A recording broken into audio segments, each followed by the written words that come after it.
Good morning, good afternoon, good evening, wherever you are, and welcome back once again to Red Hot Talk episode 53. And this week we are It going to is. spend some time talking Nikon or Nikon, and depending on which country you're from, because they pronounce slightly differently, I believe. It's very Nikon. hot in London. It's Nikon. very hot here. It's very It's hot very, here. very hot in the UK, and I'm not sure the temperature where you are, Rod. In London, we're hitting 31 at the moment, so it's yeah, very warm. It's not that here. I've got the window open. I'm in shade, but even so, I've got a hot cup of tea here. That's not going to help. Well, I have a nice can of icy Coca-Cola, so that should cool me down just a little. So it's That'll as help. usual. As usual, and for those who haven't joined us before, you know that we spent the last few weeks talking about different camera brands. We have spent some time talking about OM System, Lumix, Fujifilm. We talked about Canon and also Sony last week. So we're going to continue this trend. We're going to spend the next few weeks talk about other brands as well. But this week is all about Nikon. So for all those photographers out there, have you used any Nikon? If you have, please do participate this chat today and let us know your comments, your experience about shooting Nikon cameras way back in the film days through to SLR, DSLR to the recent Z mirrorless cameras, and that will be really fantastic. We would like to hear from you. For those who are considering Nikon cameras, you can also ask any question. I'm pretty sure some people in the audience will be able to help you. If not, do raise your hand and ask us some questions. Hopefully between Rod and I will be able to answer something that may interest you. So let's talk a little bit about Nikon and how familiar you are with Nikon cameras, Rod. Less now than I was. For a long time, I worked on a Nikon magazine right in Nikon's DSLR heyday. Yep. So I kind of knew all the DSLRs inside out. Hang on, hang I've on. You used, said heyday, so I thought they're still in the heydays, right?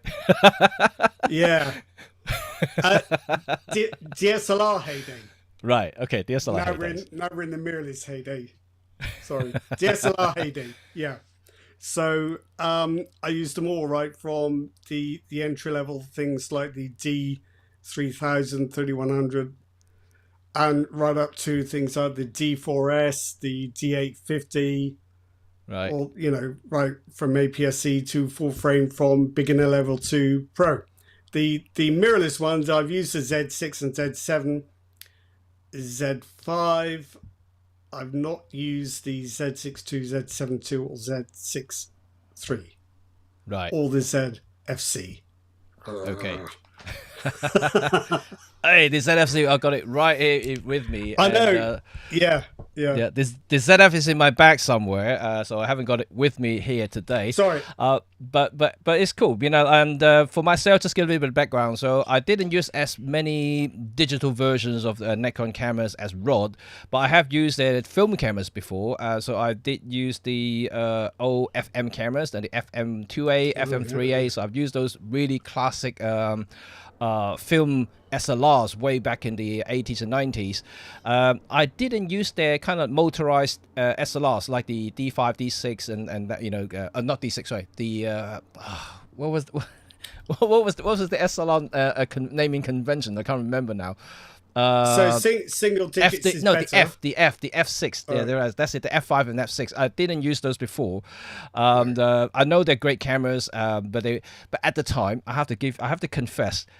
After the FM series of SLRs, I wasn't a big fan of Nikon cameras. I was kind of sucked into the Canon world, mainly because of the text involved in the Canon cameras, namely the AF and also the eye tracking AF back in the SLR days.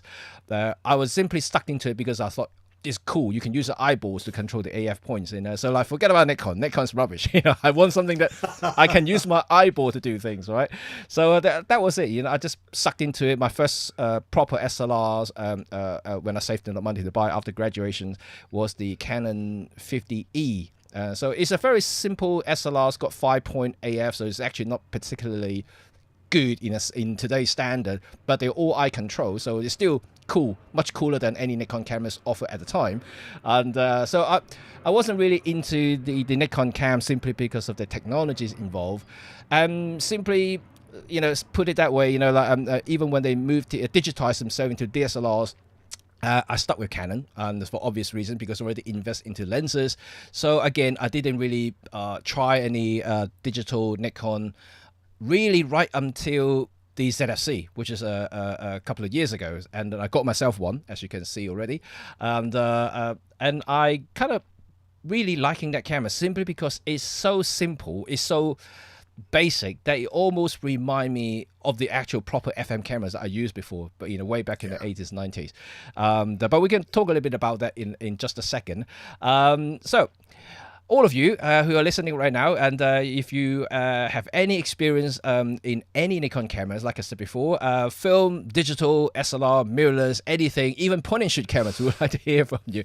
That would be really cool. So we're going to split today's section into maybe 3 sections. First of all, we talk a little bit about the olden days, and then we talk about the SLR days, the heydays that Rod mentioned, and maybe we can discuss a little bit about the future and how we look at Nikons in the next few years, and what sort of thing you would like to see Nikon develops or continue to do in the next few years, how they can compete with the rest of the camera makers out there, namely the big 3 really.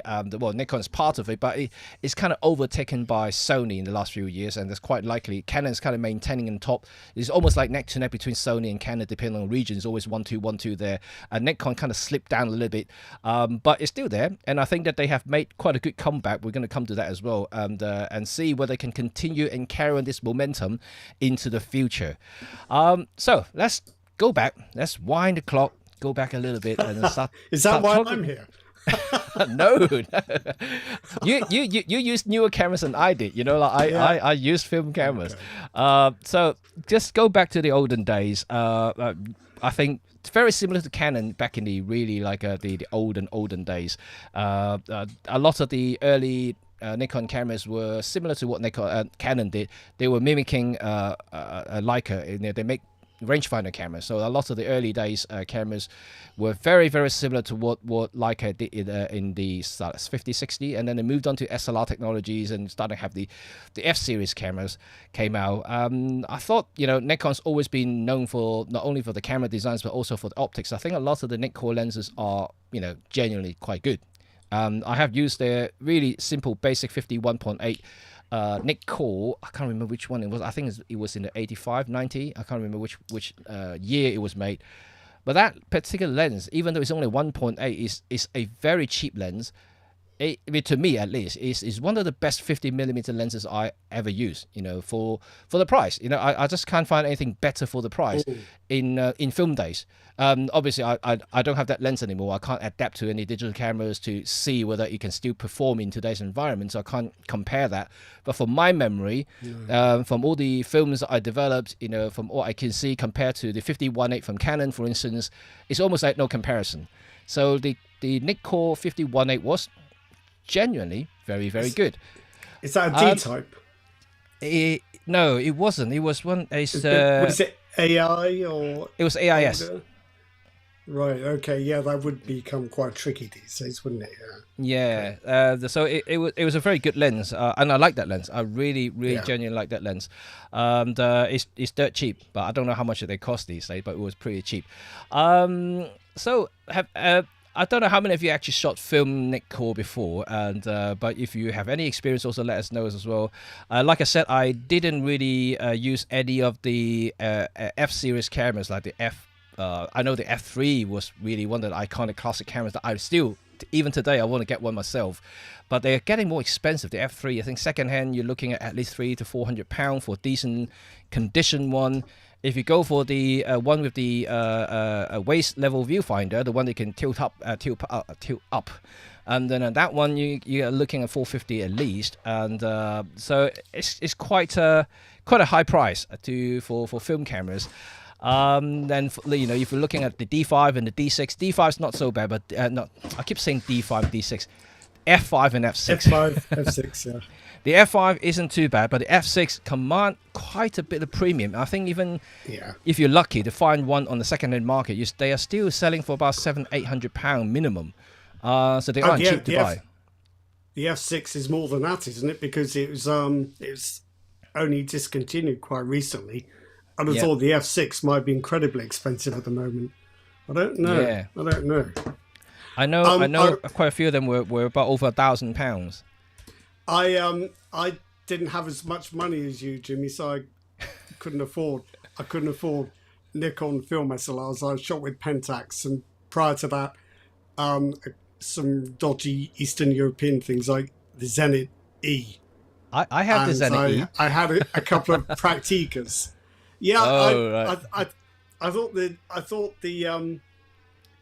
Zenit E was amazing for that shutter speed range, a 30th to a 500th, some of which were probably quite close to what they were meant to be, but I was never quite sure about a 500th. It sounded all right. It sounded quick enough. Yeah, they didn't have the kind of escapement for a slower shutter speed. So a 30th is a 30th or B. But anyway, I digress. I do remember the Nikon F3 being highly controversial because it wouldn't run without a battery. You can run fixed speed aperture shutter speed, I think, for 1/50th and then 1/125th. I can't remember now. You can run two speeds without battery. It's like an emergency mode. It's like limp mode for your car, isn't it? But you can only have third gear, and that's it. I do remember at the time people, well, I say people, the audience at the time was appalled. Is this what photography has come to? That your camera has to have a battery? The world has ended. The world has been known has come to an end. But that time, I'm not sure. I'm pretty sure Nikon wasn't the only camera manufacturer to do that. There were quite a few cameras that had that kind of like limb mode, like you said. You know, without battery, you can still operate 1 or 2 speeds. Perhaps it's because it's aimed at professionals, and professionals at the time, we probably had images of them jumping out of helicopters and kind of using their cameras to prop doors open or just surviving explosions and that kind of thing. The idea of a battery in a professional camera, I think, wasn't well received. But those pro-level F-series Nikons were highly desirable, and they look wonderful. Yeah, they certainly feels very good. You know, like if I had the budget now, and well, I mean, I do have that budget to get to get the F6, but the thing is, I don't think I used enough to justify me buying one. That's the trouble. As much as I would like to get an F6 as a collection, and I just don't think that it would justify anything. I just don't shoot enough film to justify it. And also, if I had the chance to reacquire my old FM3A, which I sold, I would, because I love the FM3A, the classic SLRs. It's just a gem to use. I think it's definitely, to me anyway, it's one of the best SLRs in the 90s. One of the last kind of fully mechanical SLRs ever produced. It's good. It's really good. I would say it's close to my all-time favorite, the Olympus OM1, the original OM1. And that is also one, my all-time favorite. So it's very, very good. Between them two, I can't decide which one is better than the others. Certainly for the OM1, the Olympus SLR has probably the brighter and also bigger viewfinder than the Nikon. The Nikon viewfinder not as bright, not as big, but overall aesthetic and also the functionality, I think the FM3 is slightly better than the OM1. But mind you, the OM1 is older than the FM3A. FM3A at least is a decade newer than the OM1. And DSLRs about that time in the kind of consumer market, that was kind of like the end of a golden era, wasn't it? They all went very plasticky and electronic. Yeah. That was a bit of a low point. It's almost like all the camera makers suddenly discover plastic. It's like, oh, plastic, it's good. Let's use plastic for all our cameras. It's cheap. Production costs are halved. So I think the cameras you're talking about, the FM and the FM2, perhaps even the FE, they're like the end of an era. Yeah. And the OM1 and OM2 and the Pentax MX and LX. The MX, probably even the ME. The ME Super is also metal, right? It's brass, I think. I'm not sure. There's a bit more plastic involved. I've got a couple of ME Supers. One of them works, one doesn't. That's the issue with electronics. I think they've got metal shutters, and they tend to keep going quite a long time. But they've got a little electronic, not CPU, it's not as fancy as that, but the circuitry that drives the shutter mechanism Yeah. sits on the top plate under a couple of buttons for moving the shutter speed up and down, and that's kaput on one of mine, and I don't think it's going to be. It's probably possible to replace it, but you're going to have to spend a lot of time on eBay with screwdrivers trying to do it. But yeah, I think the remarkable thing about DSLRs, the remarkable thing about SLRs of that era was the size of the viewfinders. Yeah. Because you pick one up now and you look at it, oh my God, what is this? You feel like you'd climb in. They're huge. Yeah. And also bright. A lot of the older SLR viewfinders are super bright, by comparison. And I didn't realize it until I got my FM3A, and then the compared to the much newer Canon 50E that I mentioned earlier. And when I look at both of them, the Nikon viewfinder which like almost double the brightness. You can see things just as it would like when you look at real life stuff. And the Canon, by comparison, is almost like putting an ND filter in front of it. It's just it's quite a bit darker, and it's quite hard to actually see anything. But yeah, I mean, I think things seems to just went downhill afterward. The build, I don't know. Should I call it went downhill? Because construction technology has changed, right? They're starting to use magnesium alloys. They're starting to use, things that could they make sure they still withstand some sort of knocks and bumps. It may not feel that way because it's no longer a full metal body like what they used to be. But I'm pretty certain they can still withstand some sort of abuse, right? I think so, and I get the feeling at the time that the outside was designed around what was on the inside. That's how cameras were made. You had the bits in you did, like you had the mirror box, you had the shutter, you had the film holder, and the take-out spool on the other side, and the viewfinder. That kind of defined the shape of the camera. But I think when there's a shift towards electronics, where you've got to have somewhere to put the battery, you've got to have somewhere to put the circuit boards. I'm also, even as we speak, I'm trying to think of the title for an article. Did autofocus kill the viewfinder? Because it's like as soon as cameras had autofocus, camera makers thought, oh, you don't have to do a good viewfinder now. All you need to do, you don't need to focus. Just this little thing to make sure you got the right things in the scene, and the autofocus will take care of the rest. Perhaps only if you focus properly. I guess they did, but I didn't try any of these early film camera autofocus systems. I know they did. I can't imagine they were very quick. No, they were pretty okay, I guess. I think the days when I starting my photography, it's already like in their third or fourth generations of AF already, so it's no longer the first bunch. And I know from historical point of view, if you Google some of them older AF lenses and AF system, you'll find that they are often very bad and slow, and it's probably slower than you manual focus, to be quite honest. So if you are a seasoned photographer, you used to manual focusing, you probably do much of a quicker job than AF at that time. But yeah, I think has moved on obviously quite a bit, which we're going to definitely discuss, because I personally think that Nikon, you can have your say. I'm not saying that I'm 100% correct, but I think the latest Nikon Z cameras definitely have one of the better AF system or implementation, at least for modern day photographers. We can discuss a little bit about that compared to experience that Rod had with Sony and also Canon cameras, for instance. Because I only experienced some of the latest stuff from Nikon because I have the ZF and also the ZFC myself, and I can talk a little bit about that. So, but I can't compare directly with the likes of Sony and maybe even Canon, the R5 and the latest R3 and R1 series.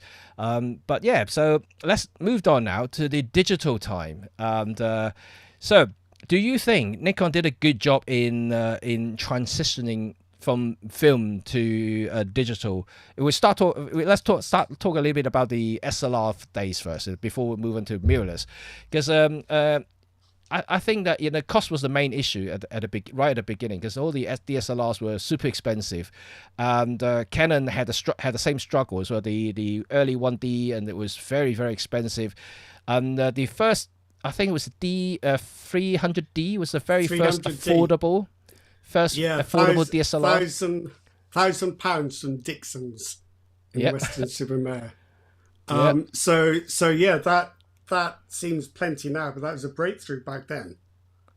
that kind of price. It suddenly brought DSLRs within reach for regular people, which was extraordinary.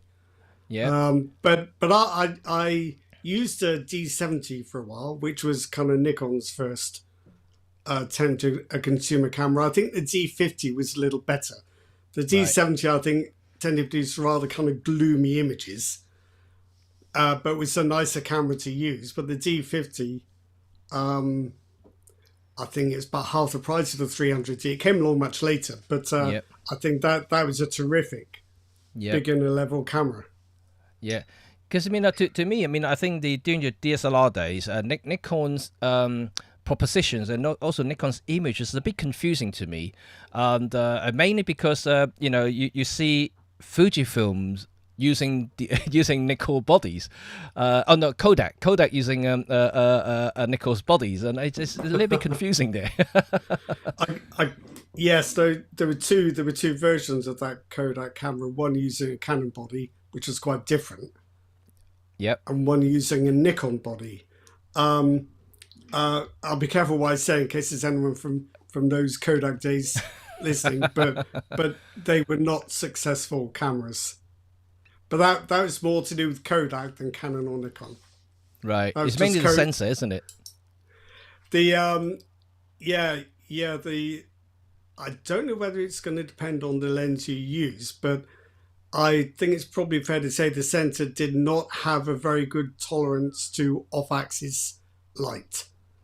So that I used it with regular consumer lenses. Yep. And the left side was pink. Yep. And the right side was green, which I'm going to guess is not what they were going for. It's not like completely magenta pink, completely green, but you can see there's a color cast on one side and a complementary cast on the other. This is on opposite sides of the image itself, so something is going wrong. Funny you mentioned that, and because as many times I tried to switch to Nikon, and I'm talking about that. That was when I was still using Canon cameras. I often find the digital images were a little bit on the a slightly different cast, and I talked about that many times about skin tones. No, it's a bit more magenta, in the skin. Oh, really? Yeah, which I didn't like myself, and I'm talking about like kind of like early 2000 times, and I found that back then, digital manipulations and editing wasn't as sophisticated as today. We can do a lot more now compared to 15, 16 years ago, and it's a lot easier to correct or color match with different cameras. But back in the days, it's almost like you got to have to find the one that is suitable for your type of photography. For instance, if you do a lot of portrait, you want to make sure that skin tone come out more or less neutral, so you can process it accordingly. If you find something is slightly color cast or slightly have a hue to a green or magenta or blue, you find that in post-production it's going to be more difficult to edit. That was my finding at the time. I know time has moved on quite a bit now, and like I said, I'm now using the ZF and ZFC, and I don't find that particular issue, even though I still think it's a little bit more heavy-handed on the magenta side, but it's a lot better than what I used to remember the old DSLRs. I just saw Angelo got a comment. It's kind of interesting. Before the transition from film to digital, Nikon experienced a transition from manual focus to AF, which pulls them from first place to second place. Canon reached #1 since then. I think they're trying to keep the F mount, right? Was that the reason? I can't remember. There was a reason for it. Yeah. I think the F mount has kind of held Nikon back in the DSLR days, because it's quite narrow, which is why I had some weird lens designs. But I don't know whether it had any effect on autofocus. But I suspect Canon's always been slightly ahead in the tech game, and cameras generally. Doesn't always make the right calls, but it's generally a little bit ahead, I think. But then I don't know, because you adapt to whatever camera that you're using. It's like trying to say one camera's got better ergonomics than another or better autofocus. It takes time to learn how your camera works. Yeah. And very often somebody who knows their Nikon camera extremely well Yep. and understands its responses, we'll get the Yep. same results as somebody else who knows Canon cameras extremely well and understands their responses. So Yeah. it's the whole thing's quite cloudy. It's difficult to make comparisons, I think. Yeah. But when it comes to optics, I personally think that Nikon lenses are better than Canons. And I personally think, especially from the high-end glasses, and Higher end, my experience is that a lot of the pro grade lenses, Nikon tend to over perform than the Canon versions. Even like they may not have the headline grabbing aperture sizes like the 1.2Ls. A lot of them were just 1.4, but the 1.4 are extremely sharp, even shooting wide open back in the film days and DSLR days. And quite often they are just so good that it still works in today's standard. If you throw a 40 megapixels camera into it, it will still work, almost flawlessly. Obviously it's not going to be at the same level as, the latest Z glasses, for instance. But yeah, they're really, really good. And some of the Canon lenses, while they may have the 1.2 aperture, some of them just, you're not going to get the same wide open performance like the Nikon does, even though it has a 1.2. But, it's, Canon, we already discussed about Canon lenses before. But overall, I think, like you said, Canon was on the tech arena. They go for tech, the headline grabbing features and things like that back in the SLR days. Nikon were more on the, I don't know, reserves. Yeah. I don't know what you call it. Cautious, reserved. I think Cautious, reserved yeah. is probably a good way of putting it. It's Yeah, they're a bit more considered. more considered. And don't you think, because it's kind of interesting, there's not really much to talk about in the DSLR days, but what interests me the most is Nikon's development when they move on to the mirrorless. There are two things that I'm looking at the moment. Is that Nikon is, first of all, it's very slow in adapting mirrorless technologies, and second, I think also is they a little bit like Olympus, sorry to say that, but then, they were really focused on photographers, but almost completely ignoring the hybrid markets or the video side of it. They literally kind of leave them alone. They might have the features in the camera to take videos, but it just weren't there. It's not like how Canon does it, not like how Sony does it.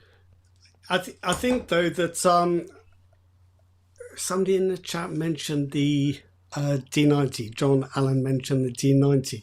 That is an interesting camera to highlight because this was at a time when even Canon's DSLRs weren't that hot for video, but the D90 could shoot pretty decent full HD.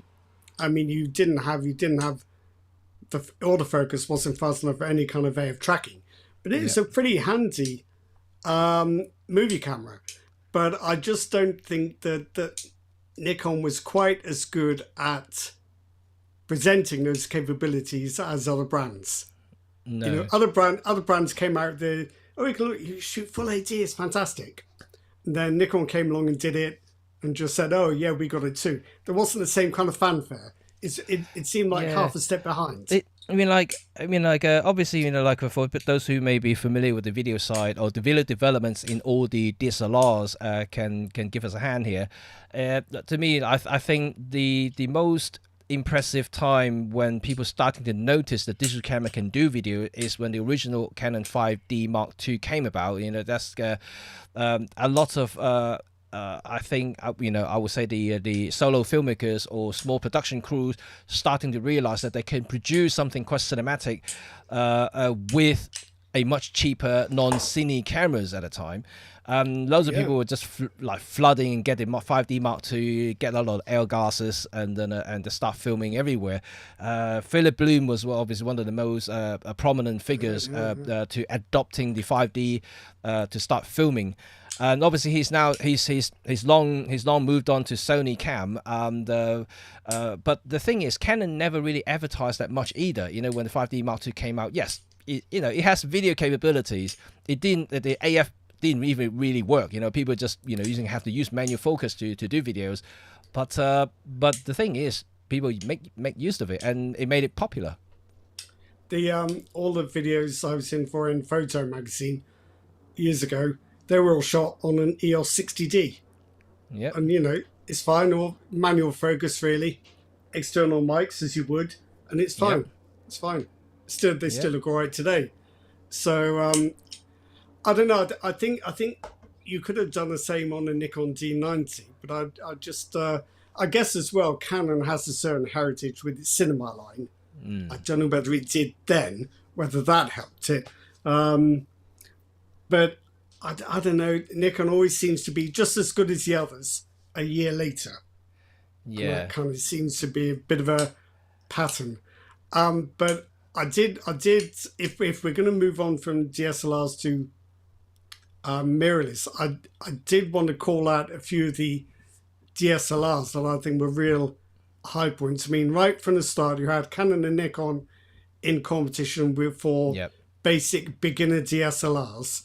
And I think the Nikon D3000 series, that's D3000, 3100, 32, 34, no, 33 was there, 34, 3500.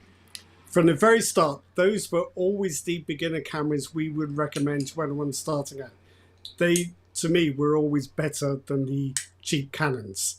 The kit lens was a little bit better. The camera was just nicer to use. And then in the consumer arena, you've got the 7000 series. The original D7000 was kind of all right.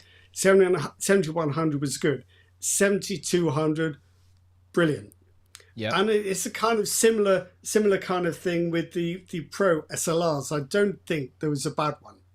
No. It took Nikon a while to get into full frame instead of APS-C and to kind of catch up with the resolution. But I do think that for Nikon, there's a key moment, quite a bad one, with its DSLRs when, for reasons, there are probably good technical reasons for it, Nikon jumped ship. They had this very good 24 megapixel APS-C sensor in the D7000. They ditched it for a 20 megapixel sensor in the D7500, which was supposedly better, even though it had low resolution, only one memory card slot. Sorry, being a bit nerdy here. It made sense in the D500, which was a sports camera. But I think Nikon dropped the ball, and that sensor is still, or a derivative, is still being used in the ZFC and the Z50. And I think they will always look bad on paper compared to Canon or Fujifilm alternatives, just because it's 20 megapixels, not 24 or 26 or 32 or 40. That's the time when that was a mistake. Megapixel rays was going on. I think Nikon thought, we'll take the high ground. This is a much more rounded sensor. We're going to duck out of the megapixel race. This is a grown-up decision from a grown-up camera company, but I don't think the audience was quite grown up enough to go with it. And it always seemed to me like that was when the air started coming out of the balloon. I must admit, like as a gear nerd sometime myself, that I'm a bit childish. I may not be adult enough to make those decisions either. It makes you uneasy, doesn't it? It makes you uneasy. It makes people uneasy about micro four thirds. 20 million pixels, not 24. And I think back in the day, Nikon made a mistake in thinking it was more important to have faster readout. I mean, these things are relative. It's not fast now. They thought it's better to have better high ISO, faster readout so we can do 4K. But then they did that one thing, dropping the resolution, and I think suddenly balloon was burst somehow. Well, I mean, but then talk about like moving down resolutions for the sake of faster speed shooting, but that is still true for the top end sports photography cameras. Like the likes of the A9, the R1. They're all lower megapixel count compared to the supposedly lower ranking cameras. Like the R5 and the A7, for instance. 20, 22 megapixels, and that they supposedly just to shoot fast, like I don't know, 50, 60 frames per second. It's just ridiculous numbers. But they didn't step down. They didn't start out being 24, then go down to 20. So I think Nikon's idea of putting a 20 megapixel in the D500, very tough, very good, very fast sports camera, with sound, because that's the same principle. To replace the D7200 with a lesser camera, and it wasn't just the resolution or other things. Seems to me that was a bad mistake. Yeah. Funny, the cow also mentioned that now dynamic range is always better in Nikons and Nikon. Especially the shadows tend to come up much nicer. Yeah. Yep. I was always, when I was was shooting digital at the time, I always jealous with my Nikon friends who always have better shadows than my pictures. Every single time when I try to lift the shadow up, it just looks absolutely horrible. It really horrible. I literally can't lift any shadow up. It just like looks mushy. There's no detail there. It's blotchy. It's horrible. It's magenta blocks here and there. Oh, it's just terrible. That's been like that for many years. My EOS RP had to go because it's a nice camera. Yeah. Nice to use and nice to shoot with, but you just couldn't get anything out of the shadows. Any scene with a bit more than usual contrast, you think you would have thought. Yeah, you would have thought as big as Canon would realize it and just change the bloody sensor after for the next generation cameras. Yeah. No, but they stuck with a seamless link for many years. They'll just say no, don't take those pictures. That'll fix it. You use filters, use grad filters. Don't push the shadow. Just as on the side, this week I've been experimenting with what I'm going to call super negs. So bracket your exposures. Yeah. Not to kind of create any HDR effects, but in Lightroom and Capture One, doesn't really matter which you do. You merge them, and I need to check whether it's actually a 32-bit DNG you get, but essentially you get an extended dynamic range DNG file, which you can then edit as normal, and it's remarkably effective, especially if you use it with. So I've used it with my Canon EOS R8, which is much better than the RP, but still a bit shaky on shadow noise. Right. And it's a very interesting technique. The files are quite big, but I think, while we're talking about things like AI noise reduction or DxO Pure Raw, those produce big DNG files. This is a different approach that gives you more dynamic range, not just less noise, but more dynamic range. So interesting. It is. You get much more malleable raw files. Okay. That's something to keep an eye out. Just go to another Angela's comment here. Yeah, I forgot about that. The Nikon 1 series. Yeah, I've still got one. Yeah. I think it was a great system. I think they were just a little bit ahead of time, to be quite honest. And it's unfortunate. I think the market wasn't ready for one. And also I don't think the AF was particularly good in the Nikon 1 series. I mean, it's contrast detect, it's fine enough for point-to-point shooting. It was I'd say it's certainly not track. Shots, definitely not trackings or continuous focusing. But it's an interesting system. It's small, compact, 1-inch sensors.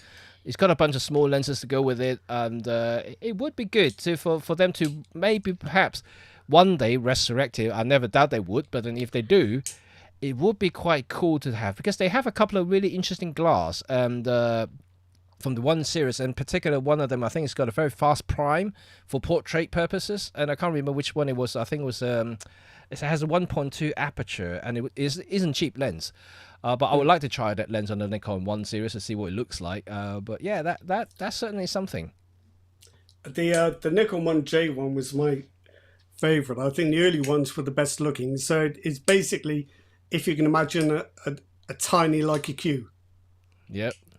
Although, no, Leica Q's got the viewfinder in the side, hasn't it? Not on the top. Yep. So I don't know what you could liken it to, but the Nikon 1 V1, really nice little camera. Yeah. I think if only Nikon could have held on until they could have got hold of Sony's 20 megapixel 1-inch sensor, that would have made a difference, because the 10 megapixel and 14 megapixel sensors just weren't that good. No. No. But so it's a shame. They were quite good little cameras. Did anyone use the Nikon 1 AW1? Shockproof and waterproof. Yeah. I Anyone has a Nikon 1 still lying around, let us know. But interestingly, at the time when Nikon 1's still around, this guy also exists. yeah, yeah. And size wise, it's about the same. Talk about body only. And obviously when you throw the lens out, the 1 series lenses are still going to be a little bit smaller. You can't defy physics because it's a smaller sensor. No. You can design the lenses a little bit smaller as well. But body wise, the GM1 is still a tiny interchangeable camera body. Yeah, you can't buy it though, Jimmy. You can't buy it anymore. They don't make it. You can't, and Lumix has no interest in making another one either, and it's just exactly. it's a shame. Exactly. It's a shame. The thing is, what I find it funny is that none of the camera makers like to listen to the consumer, right? It's just like almost like everybody who used Micro Four Thirds wanted a GM1, something GM, just tiny pocketable cameras for carrying around. And anyone who's into the Olympus OM system cam want them to make a pen camera. None of them are listening right now. No, they're not doing it. It is slightly peculiar. Do you think the camera makers feel they can define the audience, and the audience will like what they tell them to like? It is quite bizarre. It's strange that Panasonic should stop making the LX100 Yep. And then Leica relaunches it at twice the price as a deluxe, and now everybody wants one. Yeah, well, I'd say everybody. I imagine a few people do. Yep. But yeah, it's weird. I think the only people, from how I observe anyway, my observation is that the only camera maker that really listen to the trend, to people, what people want, is Fujifilm. They want retro camera. Well, a dumb you want, And you say that, but maybe that GM1 will make a comeback because Panasonic did relent. Oh God, the beast! The FZ82. Look at all that glass. I mean, I'm not sure it's all glass, but I haven't tested it yet. We'll see. It's a big hollow tube in there. There might be. I'm sure there's no plastic anywhere in the optical system. Wouldn't be. It'll be all glass, but there's quite a bit of plastic elsewhere. But yeah, so Panasonic has decided to bring back a bridge camera. Maybe it'll bring back some other stuff. Well, from what I know, I know the hipster market, especially the point and shoot cameras are coming back big time. There is an online company called Retrospect from the US. They are very big in selling retro techs, and so not only retro techs, but they do actually sell a lot of Polaroids. They refurbish a lot of the original Polaroid cameras, refurbish them, and you can buy them basically almost like new conditions, and they sell you film packs. They sell film cameras, point and shoot film cameras, all the old kind of retro clocks. So basically anything back in the 60s and 70s and 80s, they sell a lot of those stuff. But what I noticed in the last year or so, they started to stock old digital point and shoot cameras. So now they have a page dedicated for digital point and shoot cameras. So there must be a demand for them to do a page like this or start selling all these really kind of like old school point and shoot cameras, especially those tiny ones. Not the big ones, but the tiny ones. Has anyone here used an old Nikon Coolpix point and shoot, and would they really want to have one again? I'm not entirely sure, because a large part of my earlier career was spent reviewing point and shoot cameras and compacts. And I think we forget that they weren't all that good. No. To be fair. But it depends if it's a Sony or a Casio of a certain type, then I think that'll capture the imagination. But if it's just a run-of-the-mill point and shoot, I'm not sure it's going to do so well. But does anyone remember the Coolpix A? I know the Coolpix 8. I remember the Coolpix 8. Yeah. Yeah, so basically a Ricoh GL3, but cheaper. Yep. But there are things like the Coolpix P7800. I'm looking at one here, £350. I know, that can't be right. 83 times optical zoom. No, I think they've got that wrong. Come on, MPB, sort yourself out. It's not that at all. They've got that a bit mixed up, but I think yeah, those old point and shoots are still available. You could get Is cool Nikon Pix still making P1. those? Is Nikon still making those rugged cameras? You know, like I know the No, OM System still makes the TG series. I know yeah, Pentax still makes the WG series. yeah, I'm not entirely sure. The Nikon doesn't do that anymore, does it? They no, pull out of the no. game Those completely. W300 I'm looking at here, but yeah, I think effectively they're gone. Because why would you get one of those when you can get a GoPro? No, but they're not crush proof.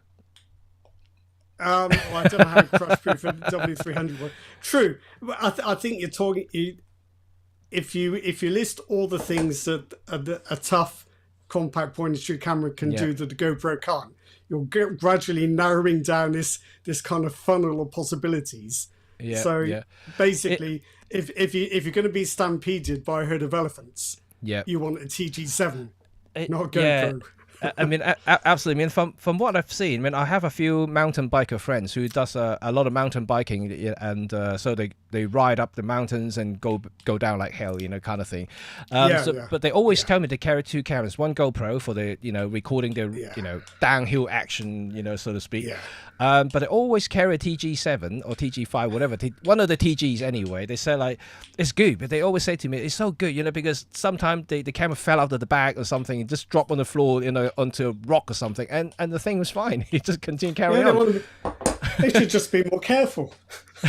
But I think a lot of pro sports people and pro adventurers treat GoPros as pretty expendable. Yeah. If it falls off and it works, it's a win. If it falls off and it breaks, well, you got another one. Yeah, that may be true. That may be true. And but as a gear nerd myself, I always have a couple of options in my bag. Okay. Funny enough, a rugged camera is always with me when I go traveling, because I always want one camera that kind of almost indestructible. And if the occasion arises, let's say if there's a storm coming, and I would take the TG out. I know that thing is going to survive any sort of waters and whatever, dust and, it's always with me, especially if we go to something beachy, with the kids and things like that. If you go to the beaches, I'm not going to take any serious cameras because I'm so worried sand's going to scratch my lenses and things like that. So the TG is always going to be there so I can take some action shots in the water. So even if you're lying around in the sun, like I don't mind the sand get onto the camera, not at all. I've just found, Jimmy, that the Nikon 1J1 I've still got is worth about £49. Hey, I should get one. No, I've got one. But that means if I traded it with MPB, they'll give me about 20 quid, which is very disappointing. Yeah. What do you mean that's all it's worth? It's unfortunate when you go to trade it in, they always give you dirty money, it's nothing worth. They always say trade up. I don't think you're gonna get much discount from me if you trade up anything. No. Yeah. No, you always lose. You always lose. You always lose. Okay, let's see. Just saying, Jim, if you should consider swapping your Olympus TG7, if you can find one for Nikon 1 AW1. Okay. Because that is shockproof to a height of 2 meters. This is an interchangeable lens mirrorless camera. The waterproof, I think it's 3 meters. Okay. Shockproof to 2 meters, and I got into trouble at the launch for trying it. You know, one camera in particular, I know it's sidetracked a little bit. One rugged camera that I actually want to get is something that I can't find now. Is that, do you remember that one Leica fixed lens camera, the APS-C size camera that is rugged? So you can dip into water up to 10 meters. It's slightly drop proof. I wouldn't say drop proof like a TG7 would, but it's a ruggedized, rubberized cameras. I can't seem to find it anywhere. And if you do find one, I think they're selling for premium at the moment. Probably, but I don't imagine the sensor was particularly state of the art. What Leica was like at that time, Yeah, but then it's still a bigger sensor. It's still gonna be better than any of the point and shoot size sensors that you have in smaller cameras for sure. Yeah. Yep. I'll keep an eye open for you, Jimmy. See if I Okay. can see one. If you find one cheap, I let me doubt know. we will. Cheap, yeah, right. Right. Yeah, Leica especially. Okay, so now we have talked a little bit about all these DSLRs and kind of in between stuff. Now is the big moment. So as now we're moving on to the mirrorless era for Nikon, and because people may have heard about Nikon Z cameras, even if you're new to digital photography, because among the big threes, the Sony, Canon, and Nikon, the Sony is obviously got the Alpha series, the A series cameras, and the Canon has the R series, and now the Nikon has the Z series. It's funny that they all have a different letters. Just a kind of weird things. And yeah, why can't they just have like a number thing, and like what they used to? They just have to have a letter in front of them. I'm not entirely sure why they would do that, because obviously now Sony got the A alphabetically. They're the first one, right? The A is the best. Well, yeah, except they all got very confusing because the DSLRs were alphas, the SLTs were alphas, and now the mirrorless are alphas. It's all quite confusing. They're all alphas and all different, but anyway, that's Sony. And that's Sony. Nikon decided to use Z, which is the last in the alphabetical order. Well, yeah, talk about making itself different. Yep. So, what's your impression of the Z cameras in general? Just an overview about the Z cameras. Why do the APS-C ones not have IBIS? They should. It's just, if anyone was to ask me which Nikon mirrorless to go for, good as the APS-C ones are, I'd always say the full frame ones because they've got IBIS. They're more expensive, they're bigger, but these days I think it's something you want. And to have the entry level model like the Z30, yep, which is a surprisingly nice camera to use, but has no stabilization, and that just kind of makes it quite bad at the very thing that Nikon is selling it for, which is video. Same thing can be said for the Fujifilm, right, as well? Depends which one we're talking about, really, doesn't it? The older Fujifilm does not now make an APS-C camera without IBIS. Yeah. And what about the Lumix? I think Lumix has a vlogging cameras that got no IBIS. Oh God, the G100D. I mean, yes. It's a vlogging cameras, but with no IBIS. Yeah, it's just insane. And I know that, you could say, well, use a gimbal, use a tripod, learn to film like a ninja, the ninja walk.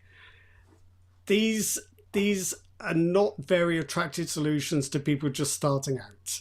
You know, you think, I've got my phone, I can shoot video with my phone, it's perfectly well stabilized, no AF issues, I'm going to buy a camera that's even better. And then you find out your video looks like crap. Yep, pretty much. You have to buy a load of stuff or learn a load of stuff to get it looking how it's supposed to. Yeah, no, I agree. But having said that, the no IBIS issues for the ZFC seem to work in their favor, in my view anyway. I know people may disagree. I think so. Because I decided to get this because the purity of it just takes me back to the good old film days when you have to learn to stand like a photographer. You need to learn how to hold the camera like a photographer. Be a man. Be a man. These days all you see people shooting is basically holding the camera up in front. They don't use the viewfinder anymore. They just use back LCD screens.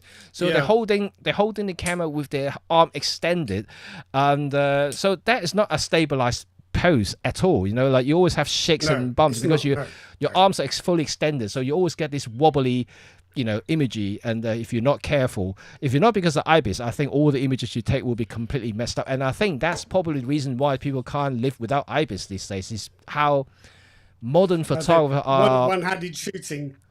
All the time, pretty much, because they're so used to smartphone, right? They hold the smartphone out further up front. They actually extend their arm to take photos with the iPhone, with the screen. They're not used to the concept of using the viewfinder. Look at, tuck up your arms, like hold it in a more firm position when you stabilize yourself to take a shot. So the ZFC really kind of reminded me of the old FM cameras, and that's why I think it may not have IBIS, but if you enjoy that kind of shooting experience, then I think you would appreciate the ZFC, and I definitely think that you will probably think that this is probably the first time Nikon has done a proper reinterpretation of a film cameras in a digital term. That's a good price. Yep. Absolutely, because the controls there is almost mimicking the FM cameras. The size is almost kind of similar, still slightly bigger than the FM series cameras, but the light, I know it's plasticky, but the weight is definitely very similar. So the overall feel is very filmic, if I can use that word, filmic. It's very like a film cameras. Would you use the ZFC for video? No. No. So I'm with you on the IBIS thing for stills. Yeah, I think only for video stills or hybrid use, it's a little bit different. Yeah. My parallel is I've got the original XT1, yeah, no IBIS. I have an XT5 with IBIS.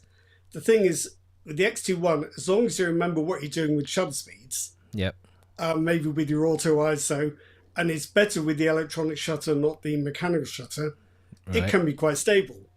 And with the XT5, even though you've got IBIS, you wouldn't trust it every time. Because, well, IBIS is variable, isn't it? You must have used systems where the IBIS, so you'll get camera makers where they say, oh, the IBIS can give you up to 7 stops of compensation. Yeah. Up to. It might be 1, but it could be up to 7. So I've got Canon prime lenses with IS that is supposedly good for 5 stops of compensation. Yeah. Yeah. I reckon I get 1, no more. So IBIS and IS doesn't guarantee anything. No. It's just like an insurance premium when you buy a new camera. Pay a bit more just to cover yourself. Yeah. So I agree with you, but I do think Nikon does need to get IBIS into its APS-C cameras. Yeah, I think for the ZFC it works, but for, let's say that, like you said, Z30, Z50, I think they should have IBIS. Z30 especially. Yeah, because they are competing with other cameras that have IBIS, and then it's going to be a tough sales. And actually, I'm just the ZV E10 and ZV E10 II, no IBIS. Lumix also G100D, vlogging cameras too. yeah, Lumix G100D, no IBIS. Canon, you have to go right up to the EOS R7, which is an expensive camera, to get an APS-C model with IBIS. What are they thinking of? It's ridiculous. Of all the camera sectors where you'd have thought IBIS was essential, this is it. The kind of beginner vlogging content creator market. Yeah, well, so it's not just Nikon, No, I guess not. But I think another thing that I think people should be aware of is a lot of the larger sensors. I'm speaking basically compared to smaller Micro Four Thirds cameras, for instance. No particular brand, Lumix and OM System are very similar in terms of performance. When it comes to video shooting, because of the smaller sensor, the readout speed is comparatively faster to the larger sensor, because of the distance have to travel from one point to the others, and across the sensor size. So what I found is if you, let's say, moving up from smaller sensor cameras from Micro Four Thirds to APS-C or full frame, first thing you would notice is that you are unlikely to be able to use electronic shutter. For many reasons, because when you're trying to pan, when you're trying to do things, you will find rolling shutter is a big massive issues, and unless you are stepping all the way up to these top of the crop sensor technologies, almost like the global shutter sensors from Sony, you are going to get a lot of rolling shutters when you do a lot of fast action photography and videos. If you do a lot of like fast moving panning and things like that, that's unfortunate. That's the downside of larger sensors. Then you won't have much of an issue for smaller Micro Four Thirds sensors. I've used the OM1 Mark II, Mark 1, EM1, even the EM1X, EM1 Mark III. they all have almost none noticeable rolling shutters. Even the 24 megapixels GX6 N7 and G9 Mark II, they all have almost not noticeable rolling shutters either. So when it comes to filming or using electronic shutter for photography, for instance, you're not going to have much of an issue there. But larger sensors, unfortunately, and these day and age, if I do take the ZF and the ZFC out, I tend to use mechanical shutter. I don't use electronic shutter for that simple reason, because every time I use electronic shutter, if I just swing a little bit, let's say just reacting to my subject's movement, and I find that everything in the back is just like kind of go sideways. It's like really, really bad. And almost all the photos I use is basically unusable. That means I have to rely back onto the mechanical shutters to avoid as much as I can. Yes. Yeah, you do get a bit more shutter shock with a mechanical shutter, but if you're shooting the stills, it would still seem to be the most sensible thing for action, even though the frame rates are lower. Speaking of Nikon ZFC cameras or annoying APS-C Nikon cameras, is I know you talked about no IBIS. Another gripes of mine about Nikon APS-C's cameras is the electronic shutter speed. And so I'm not talking about rolling shutter, but I'm now talking about the top speed. The ZFC, funny enough, you would thought, because most cameras that you buy these day and age, you may have a mechanical shutters limited to 1/4000th of a second. But when you change to electronic shutter, you tend to go a little bit further. You know, you may go up to 1/8000, maybe 1/10,000 or something like that. Certainly in almost all the Micro Four Thirds cameras, you can go up higher than the mechanical shutter speed limit. But the ZFC, the mechanical tops out at 1/4000, but the electronic shutter is the same, exactly the same 1/4000. So there's no difference. So I don't know why you would use an electronic shutter if you came in to keep it in the same speed. And 1/4000 these days and age is not actually fast, especially you got a 1.2, 1.4 aperture lens. If you want to shoot wide open in a bright sunny day, you simply can't use it. You have to use an ND filters to cut down the light to bring it down the exposure level. That's kind of my gripes about the 1/4000. 1/8000, I think it should be the minimum now in all cameras. So given the pricing for the Nikon ZF, I really would hope that they would give at least 1/8000 mechanical shutter. I don't really care about the electronic shutter speed for the reasons that I just mentioned about the rolling shutter. So I don't really use the electronic shutter speed. So mechanical shutter 1/8000 I think is the minimum, but Nikon decided to use 1/4000. I think that's a kind of major limiting factor for me to explore the camera as much as I can when I go out. That's interesting that you should use speeds as high as that. Is that because you like to shoot very wide apertures in bright light? Sometimes only because, let's say, if I use a long zoom, if I want to have a little bit of subject separations, then I may want to open up to 2.8, and then and sometimes in the bright sunny day, even 2.8 is massively overexposed. So I need to have something faster than a 1/4000. And quite often I see the on my ZF, for instance, it go up same sort of lighting situation, it will go to 1/6400. So I definitely need something faster than 1/4000, or I need just a little bit more. So I think 1/8000 will be kind of like a good envelope to cover all the speed that I need in kind of any given situations. So that limiting factor for me that for the ZFC definitely kind of restrict me from taking it out all the time. As much as I would like to shoot with it, there are some times that I just think that I only have to reserve for, let's say, doing some street photography when I know that I can just stop down the lens to 1.8 so as to f8 or f6.3, that I don't have to shoot wide open. But sometimes when I do portrait and if I want subject separation, a little bit of action's going, then I may need to open up the aperture. Then that's the time when I struggle to shoot with the ZFC. Interesting that you should. Yeah, different. It's interesting how different people need different things from their cameras, isn't it? Yeah. I don't know. I think I feel more warmly towards the full frame Nikon Zs than the APS-C. Even so, and I think they're fairly reasonably priced as well. I think the ZF is really good value for a camera with that kind of build and design. And you do get a fair amount for your money. I mean, obviously you're paying for looks, but technically it's a very competent camera. It so is. I don't know. I think who do we think is doing best in the full frame mirrorless market? We can say Sony or Canon, followed by Nikon and maybe Panasonic trailing. And I don't think that necessarily reflects how good these cameras are. No, no. How I think popular a brand is isn't necessarily a proof that it's a good the thing is, you know, camera. I always very skeptical when you talk about what is the most popular cameras on the market. You know, a lot of people, a lot of publications, a lot of reports are based on sales figures. And I mean, they're the easiest thing to compare. It's numbers, right? You know, it's physical facts there. It's on the paper. You can compare, you know, numbers very straight away. Oh, which one's the best? Which one sells the most? But in reality, you know, like if you talk about from a user's point of view, from a photographer's point of view, and for those people who actually hold the camera and use them, will tell you which one they like the most. And I mean, quite, you know, rightly that we discussed this before.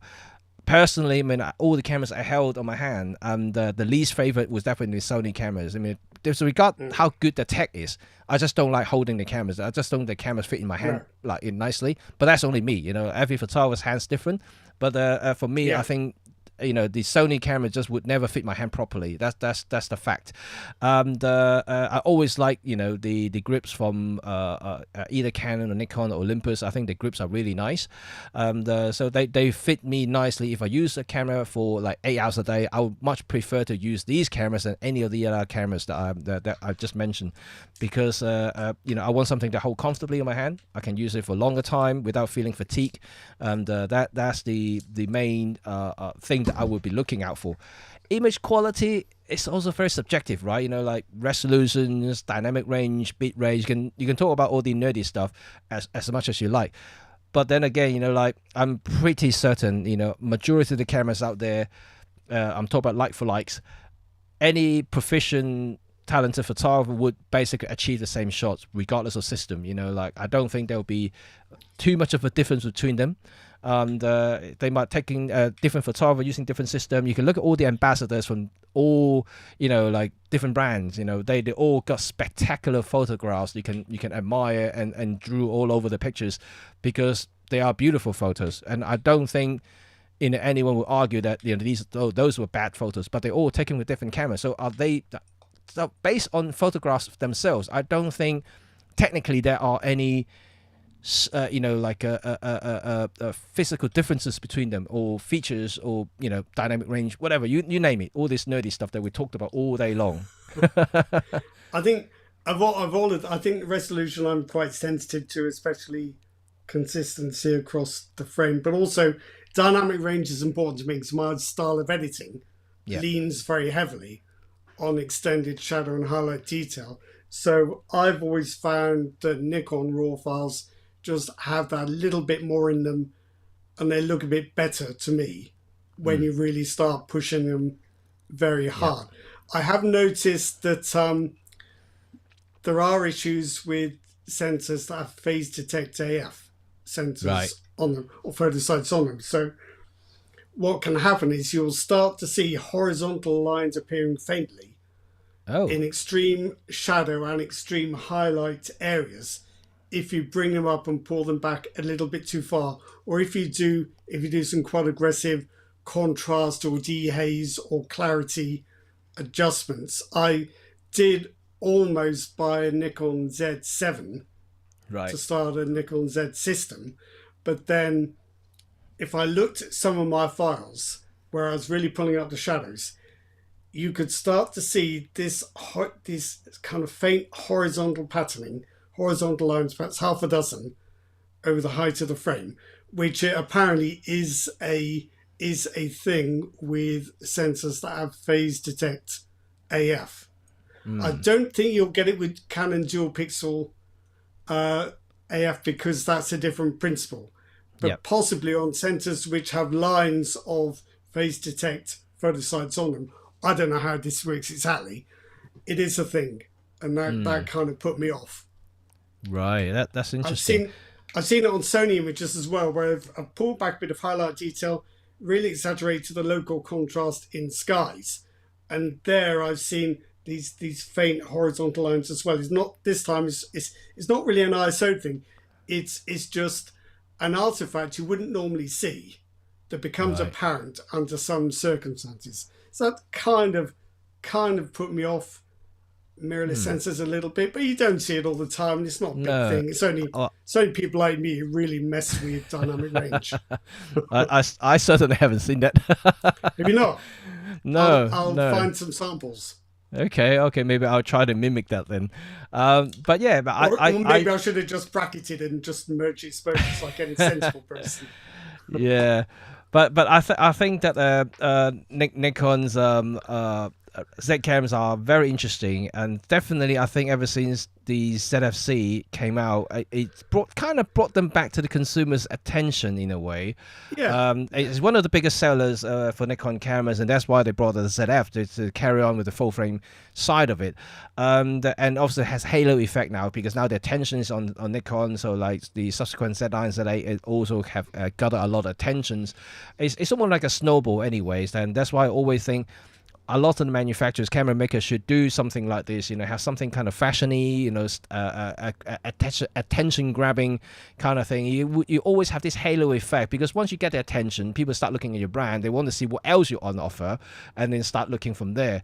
I think it's a good tactics, and it will be interesting to see how Nikon develops from here. So recently, obviously, they got this Z6 III and came out and to replace the Z6 II. I personally haven't handled that cameras, but I think technologically it's very, very similar to the ZFC. Obviously, it's got a partial stack sensor, which is slightly different to the ZF, not ZFC, sorry. But the AF system is the same, and the IBIS is basically identical. So it would be interesting to test that one out. I know there are some concerns about the stack sensors actually got slightly less dynamic range than the older sensor, especially in the lower ISO range, but I'm not entirely convinced that would be the case unless you really push it. It's difficult, isn't it? Because even the tools used to measure dynamic range can be controversial or disputed. So in the end, it's something you have to find out for yourself. I think it's not ideal. You'd like to be able to read a review that gave you definitive evidence for these things, but it's never seems to be quite that easy, because the results I've seen for the Z6 III, I'm trying to remember what testing suite was used for those. When I was on Digital Camera World, we used DxO Analyzer, which gave us different results to most other people's. Not different in a big way, but different at a level where people would say, "Oh, that's worse than that." It wouldn't necessarily be our experience. So I don't know, and I think these things kind of start circulating. Yeah. And suddenly everybody's saying it's got less dynamic range, generally because one person said it. It's another one of those social media viral information effects that we all have to endure these days, right? Just one person say it, and then the whole world just starting to talk about it, and suddenly it becomes a bad news. Well, I would say about Z6 and Z7, it's got the thing we like, Jimmy. It's got a top plate panel. They both have. I know. They do handle really nicely, those two cameras. Yeah. And I think we've got some Canon users watching now. I shoot with Canon, so I feel I can say this and perhaps get away with it. I think even a cheap Nikon feels quite nice. A cheap Canon feels quite cheap. Feels cheap. Now, you maybe you don't mind. I went to the launch of the EOS 4000D, heaven help us, and the 2000D. The 2000D was cheap enough, but the 4000D, you don't see it much now. Thank goodness that was cheap. But then you can get a Nikon Z30 and think, oh, it's a cheap basic vlogging camera, but you pick it up and it's got some class to it. So I think Nikon is good at that. They always have been, like even back in the SLR days, it's the same thing. Even the low end SLR is still much better built than Canon. Nicer even though I was with Canon, but like the cheap Canons are really, really cheap. I mean, the EOS R8, I think John Allen mentioned the EOS R8. I've got one. Technically, remarkable value for money. Yeah. Physically, it's not that nice, I have to say.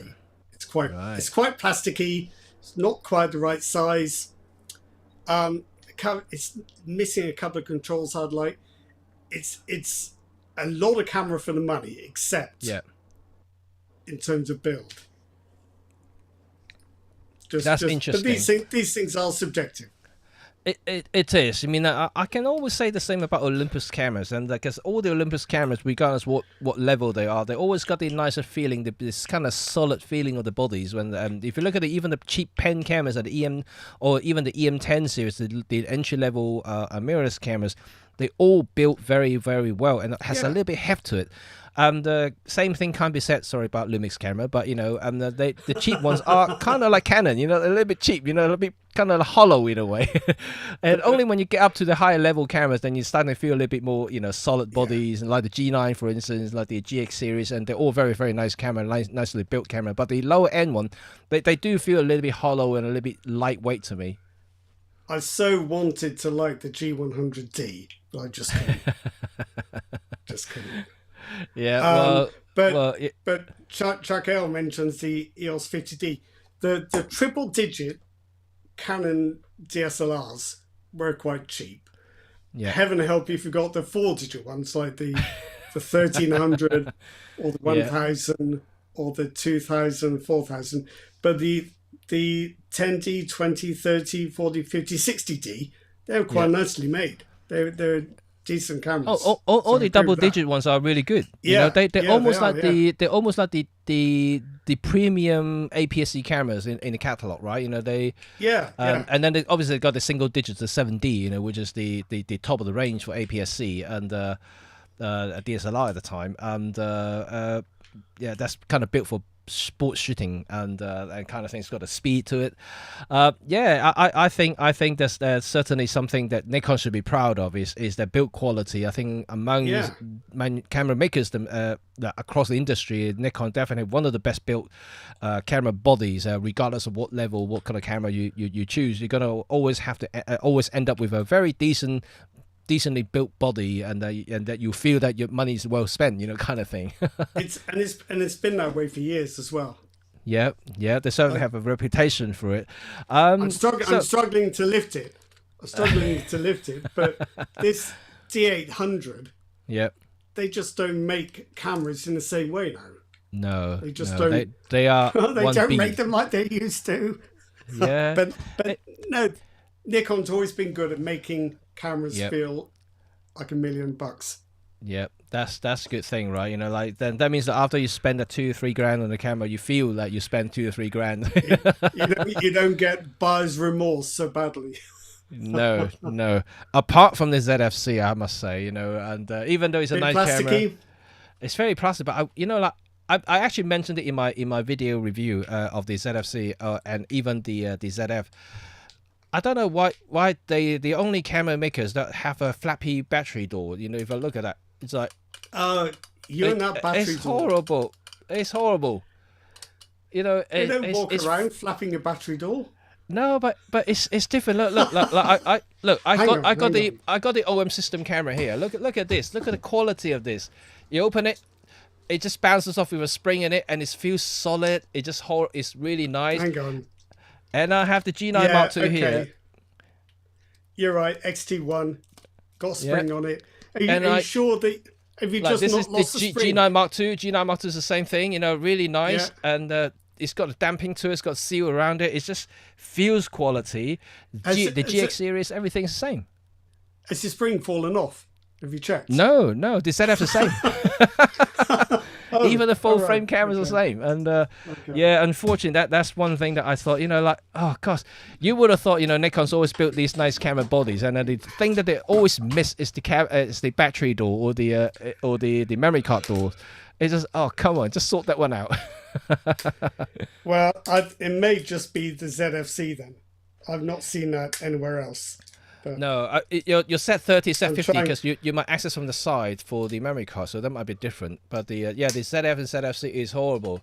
Look at this, is just flapping thing. It's just horrible. It sounds horrible as well. It just Yeah, I'm not a big fan of it. It just I it's one of the cheap thing, you know.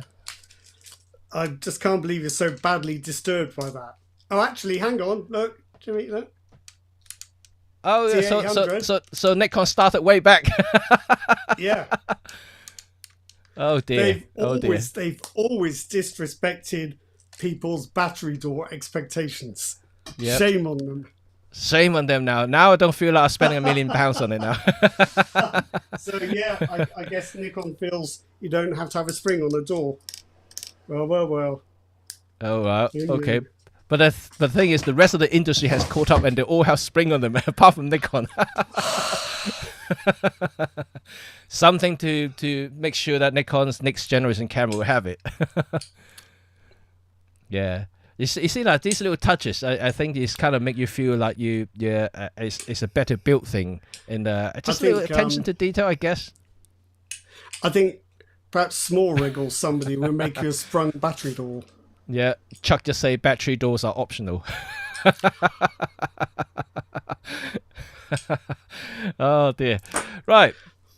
So we talked a little bit about the Z camera, and what do the all of you listening right now? What do you guys think that their moves into producing retro styling cameras? Because I know the ZFC and ZF aren't the first retro looking cameras, because the very first one, in fact, is the DF. You know, back in the DSLR time. I was looking at those on MPB just a little while ago. They're nice. They are nice. Yep, but they're chunky. They're also chunky. They're also chunky as well. They may look like a film. They may look like a film camera, but they were twice the size and twice the weight. Oh yeah. Yeah, kind of. Yeah. And it's based on a D3, and it's got a D3 sensor. It's got a D3 autofocus system. It's quite low resolution, but it builds like a tank. 16 megapixels, but it's kind of all right. Yeah. Nice thing to look at. Not perhaps quite so nice to hold. It's disappointing that a camera so large should have such a small aperture display. Yeah. Because Nikon lenses no longer have aperture rings. So the only way the DF could show the aperture was with the little... It's like the ZFC, isn't it? Yeah. With the little LCD on the top. And you think, well, the aperture is probably quite important. Would it have been better to make it more than about 2 millimeters across? Do you think? Yeah, it would have been nice if it was bigger, wouldn't it? For those who are listening right now, who else vote for the return of aperture rings? I vote for it. Come on, just bring back aperture rings. I don't think. It's never too late. Viltrox lenses from China have aperture rings. You know, a lot of them have aperture rings now from China. I'm pretty sure they can make them. But it would mean being able to control the aperture from the lens. So it'd have to have kind of aperture information going from the lens back into the body. Yep. Is Nikon's electronics actually set up to do that? Can that actually be done? Well, if Viltrox lenses is compatible with that, I'm pretty sure they can. You could do stop down metering. Yep. But you need to have the lens able to instruct the camera about what the aperture is. And for decades, Nikon's done it the other way around, controlling the aperture from the body. So it's. I think I would love to see that, but I wonder if there was some quite serious technical reason why it can't be done. I mean, you could do with stop down metering, obviously. Yeah, because you just set the lens to whatever aperture you want. But all the Viltrox that I've tried now on the ZF and ZFC works perfectly fine. Like this one right here, this is a 16mm f2.8. So has that got an aperture ring? It's got it's got aperture ring. Oh, so yep. It's totally. You turn it to A, so you can use the camera dials to set it. But if you turn it here, you can just set the aperture yourself. Does it stop down? Yep. Or does it stay at full aperture? It does, yeah. It does. So everything works. So if Viltrox can do it, I'm pretty sure they can do it. So what I mean is, though, that if you set your aperture to f16, does that mean you're looking through the EVF at f16? No. Or is the lens still at full aperture? So does it stop down at the moment? It will stop down at time of taking photos. Well, in that case, I withdraw all my previous remarks. Nikon should definitely be making lenses with aperture rings. Yeah. Otherwise, it makes a bit of a nonsense of the ZF and the ZFC, doesn't it? I mean, it's perfectly suited for that. You know, that's the whole shooting experience. Getting the ZF cells is to go the full-on retro experience. And then if you got the aperture ring, that makes my day. And then the moment I have to rely on Chinese lenses to do it, because none of the Nikon lenses have the aperture rings. or you could do it the Olympus, no, that's shutter speed. If they could engineer an aperture ring into the lens mount, I'm not sure that could be done. Because obviously you can't reissue all your lenses with aperture rings. No. And they're not going to start making new lenses.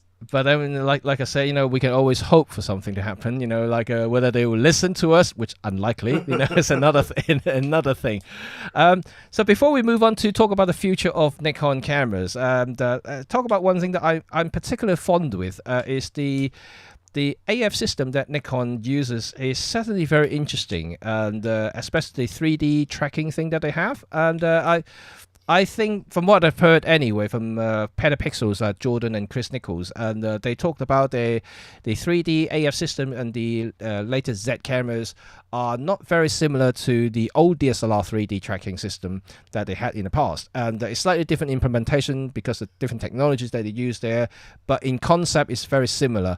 They still say that it's not as good as the DSLR 3D tracking. I have no comparison, so I can't really concur or deny about that one. But from what I've used, I find them to be pretty good, pretty useful. So for that, I think the AF game has definitely stepped up ever since they introduced the 3D tracking back into the lineup, for a lot of reasons. I don't think they will be fast enough for ultra fast sports, for instance, but for the purpose of my kind of photography, I think the 3D tracking works perfectly well. Hit rate is fairly high, and I think that the eye tracking and face and subject tracking modes are also equally effective. And overall, I'm pretty impressed with the AF. So if you really are looking at the AF, even in the lower end ZFC system without 3D tracking, just the general subject tracking and is still perfectly capable compared to some of the lower end cameras that I've tried before. Certainly impresses me, especially ZFC now. They're selling for about £800 in the UK now for the body only, so they are quite cheap cameras. So if you are looking for something with relatively good AF, and I don't think you go wrong with the ZFC there. I mean, although it hasn't got IBIS, but in terms of tracking CAF performances, I don't think is bad. And I think for that, Nikon AF is probably one of the better ones I've used in recent years. It's difficult, isn't it? Because the temptation is to compare a new thing with what you consider to be the current best. And I've been up against the same thing with, I do a lot of photo editing software comparisons. Yep. And the argument is it as good as Photoshop? Can it do what Photoshop can do? The answer is always no, because it's not the same. Nothing can be better at the thing than the thing itself.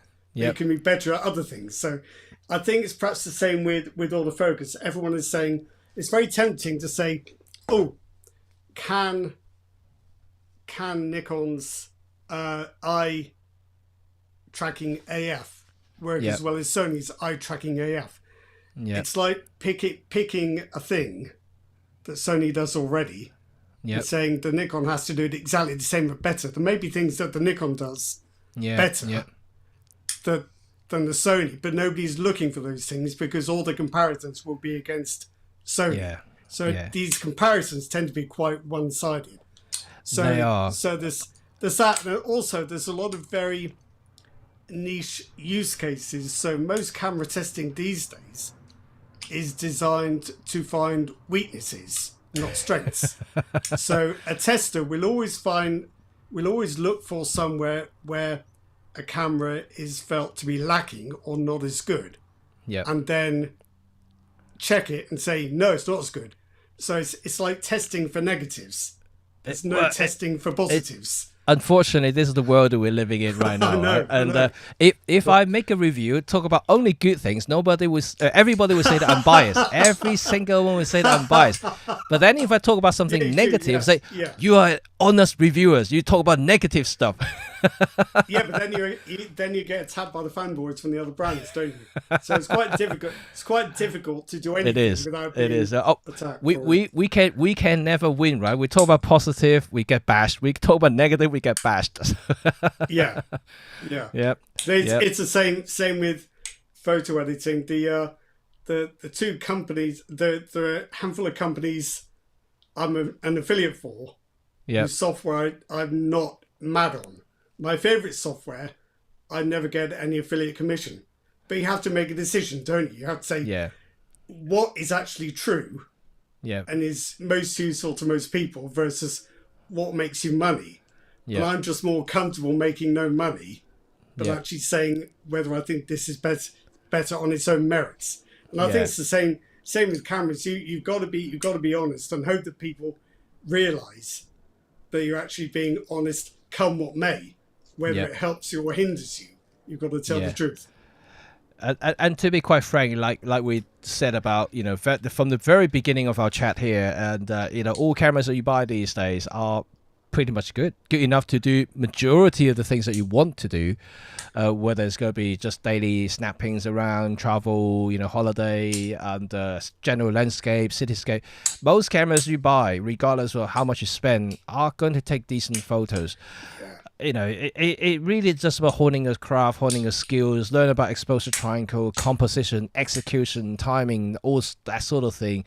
It's way more than the technical capabilities of the cameras, because you would know when you reach the limit of the cameras, and that's the point when you start an upgrade and things like that. Because majority of the people don't even use like 60% of the capabilities of any cameras, and you know, that's a fact. There's a lot of stuff to learn as well.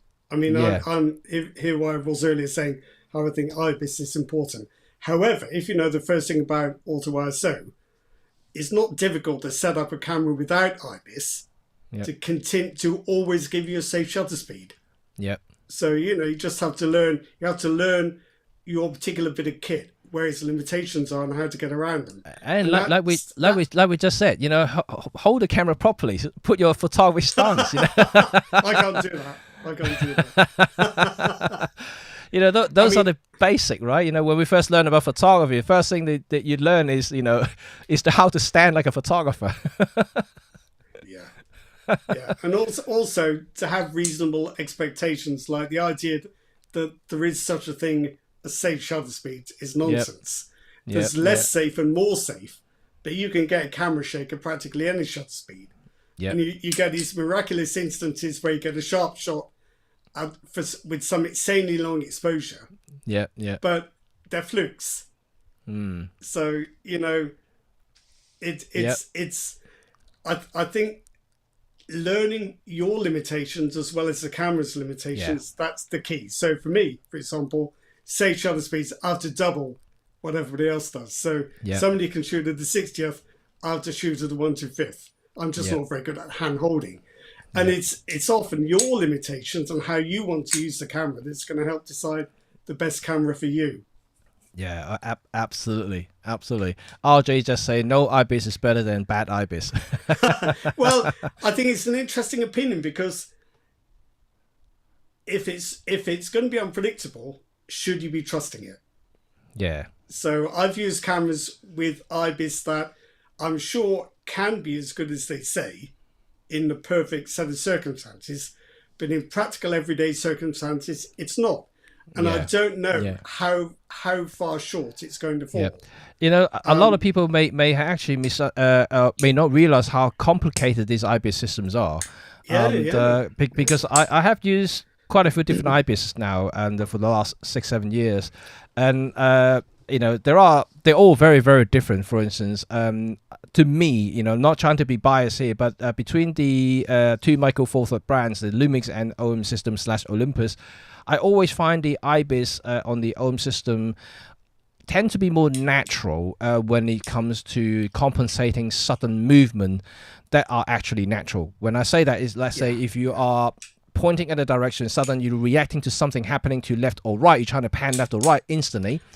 That movement is way more gentle with the OM system cameras / Olympus camera than the Lumix. Lumix tend to try to hold on to the the image as much as possible, and then suddenly realize, oh, you are changing direction, and you suddenly give this sudden jump to the left or right. It's like, I call it like a kind of jump reset. I've noticed that on Lumix cameras. I think it's a GH5 II I was testing, and if you're doing a static shot handheld, stabilization is just out of this world.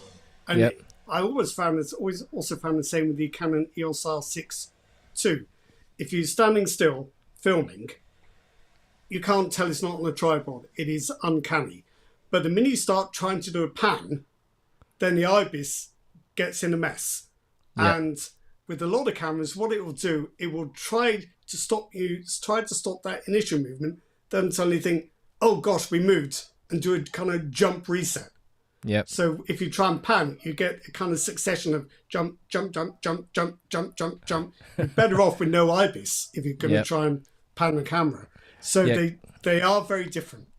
They are. I know there are some cameras allowing you to prioritize which axis you're moving. You know, like you can do X or Y axis. You can actually set it so it knows that you're panning left or right or up and down. But it's an extra thing you need to do. You need to set every single time, and then you may forget to reset it, and then you're somehow getting this weird movement afterward. Oh, you need some AI. That'll fix it. To the think AI for you. will work out what your intentions are. It'll figure out where you are from the GPS location, figure out what you're shooting, get the weather report from your phone, adjust the exposure. Yeah, do everything for you. Looking for the sunset, looking for everything. Definitely. But interesting. Now we talk about AI, since you mentioned about AI, because we all know last week we talked about Canon now implementing AI noise reductions and AI upscaling in their new cameras, the R5 and Mark II, and also the R1. So they now set the precedence in the photographic industry, utilizing AI other than just computational stuff, rather than just subject recognitions. Do you think Nikon is going to follow suit, in starting to implement a little bit more AI into just about subject recognition, just about this and that, Have all of Canon's ideas always been good? Well, the IAF is, I think. I wouldn't use it myself, but it's interesting to speak to somebody who would. But Canon's done a lot of stuff that nobody wanted or didn't do well. The whole AI image enlargement and AI noise reduction thing, I have a notion I read somewhere that the enlargement only works on JPEGs and takes a few seconds. So you've got to think if you're filming the Olympics or photographing the Olympics, are you not just going to send the picture desk the original JPEG and say you need to crop in on the athlete, and they do it, not you try and do it in your camera in the middle of the 100-meter sprint final or whatever it is you're doing? That seems odd. And also the AI noise reduction, I can't help thinking the R1 is probably quite good at ridiculously high ISOs. And you're just kind of like gilding the lily just to try and take out that bit of noise. I mean, I can imagine there might be situations, very extreme situations, where you have to shoot at a stupid ISO and you get an image that's a little bit too noisy for your editor. Yep. But again, wouldn't you just say, look, can you fix the noise? This is the only shot you'll get. And get them to do it, and you can carry on with your shooting. And I also understand that the AI noise reduction is not as good as the kind of desktop solutions, which kind of undermines the whole thing again. But this is a camera for professionals who've got to think on their feet, never stop shooting. They have to get pictures back straight away. Who's got time to fiddle around editing images on the back of a camera? Somebody tell me I'm wrong, but it just seems to me a bit crazy. Well, I know we said that, but then again, like we talked about that last week, right? Like for certain type of cameras, let's say Micro Four Third, it's definitely a plus if they do that, right? The noise reduction thing, and because very often when you shoot, like let's say 32, 6400, it's usable, and you can also denoise it in post using DxO or whatever. But in camera, that could be quite interesting. If it was quick and if it worked.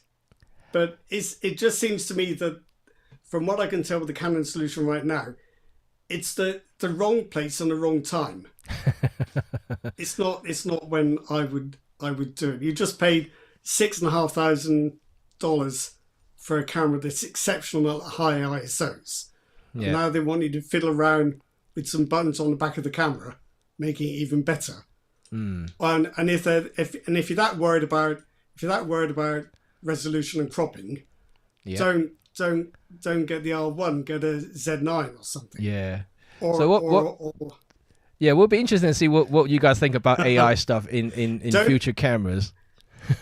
It's just like using AI to fix something that shouldn't need to be fixed somehow. That may be true. That may be true in a sense, and because majority of the full frame cameras usually have no problem up to 12,800 these days anyway, and I mean, unless you're going for the really low end cameras, but like any sort of like mid range upward, you shouldn't actually have many issues with that sort of ISO range. 12,800, even 25,600 this day and age with a full frame sensor, you would hope at that kind of price point the results would be all right. Yeah, that's certainly something to be aware of. However, like we always say about marketing, right? It's all about marketing. Something AI tends to sell these days, right? Yeah. So right. What AI would you put in your ZFC then, Jimmy, to make the ZFC AI? I don't know. I'm not entirely sure. I mean, I want the ZFC to be as basic as possible. I don't think I want any AI in the ZFC, to be quite honest. And I just like it the way. The only thing, like I said, I want on the ZFC is give me 1/8,000th second mechanical shutter, and that would make my day. Yes. And an aperture ring. Yeah, and an aperture ring. So now talk about so we talked about a little bit of the AF, a little bit of the AI stuff. Let's go back to the bit of the retro thing now, because now Nikon had the first try at DF. That wasn't very successful, very limited number. Then to the very, very popular both ZFC and the ZF. What's next? What's next for Nikon? I'm not entirely sure. What else can they do with the retro range now? They're gonna just basically update them into Mark II, just giving a little bit of the upgrade to the features, 1/8,000th second shutter speed, for instance. I'm not entirely sure. After this, what else are they gonna do? Are they gonna plateau from here? Are they gonna just basically let the production run as long as possible for these cameras until the trend dies? If the trend's continuing, and you never know. Just like Fujifilm kind of created a niche for kind of retro thing for the past God knows decade now, and then I'm not entirely sure. Would this be the last two retro cameras for the current generations? I'm not entirely sure either. See how they sell, I guess. Nikon's never really had any involvement in medium formats, so I don't think that's an avenue to explore. Maybe it'd be nice if they could revive the Coolpix A. Chuck wants them to make a digital TLR. You're up my street. Yes. Yeah. Can someone make a digital TLR? I would buy it without a second thought. I would just sell my camera, just get TLR. I love TLRs, and even though they mess up with your head, and I don't know. The only company I think anywhere close to that kind of style would be Hasselblad. Yes. And I hope someone will resurrect the Rolleiflex. That would be good. Yeah. I think some cheap brand has got hold of the Rolleiflex name now. Yeah. So but I'm quite surprised there aren't any full frame cameras with waist level finders. Remember things like the Exacta and there are probably some Nikons as well, where you could take off the pentapris and just look at the screen. Yeah, that's kind of halfway there. But just imagine if you could take off talking about Nikon. Assembly. Yeah, but talk about Nikon. The F3 can do it. Yeah, that's what I was thinking of. Yeah. You can just look at the focusing screen from above. Everything's the wrong way round, of course. Exactly how it should be with the TLR. Yeah. So that will be interesting. But I think Nikon also have another option, because if you look back into the history, like I mentioned right at the beginning of the chat, Nikon did make some rangefinder cameras. So imagine. That's right. Yes. Imagine they make something full frame rangefinder, proper rangefinder to compete with Leica. Oh, like Oh, that would be interesting. That would be you know, interesting. that's such a good idea. Yeah, imagine that retro Yeah. looking. Yeah, you take the box there. Leica looking, take the box again. Nikon heritage, you take the box again. Reuse some of these older Nikon manual focus rangefinder lenses. Even better still. That would happen. That would happen. They're too Oh, unsophisticated. I would just worry they might backslide slightly and take the easy route and just make a rangefinder box style body. Um, I think they might just take the ZF, chop off the viewfinder housing, stick it in a corner, or or do a Lumix S9 and not have an EVF at all. no, don't do that. Well, look, if you are going to pitch this to Nikon, you have to give them certain conditions they have to Yep. fulfill. Oh, Victor just said we don't monochrome. want an S9.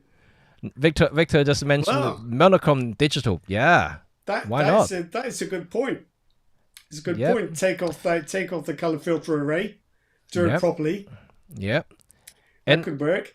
and Charge I think double like like Pentax. to be honest, I think out of the top three, the three bigs, the Sony, Canon, Nikon, I think Nikon probably stand a much better position in introducing monochrome sensor than the other two, because the other two are kind of more techy, kind of more some Yeah. different kind of audience.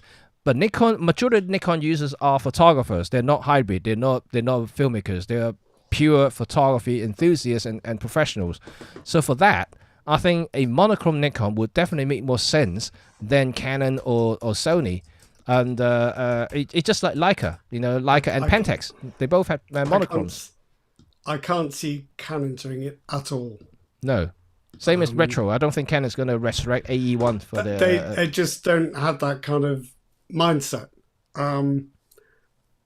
Who else was there? We talked about. Who else did you mention? Panasonic. No, Yeah. they just don't get that kind of thing at all. I think if it's going to be anyone, it would have to be Nikon. Yep.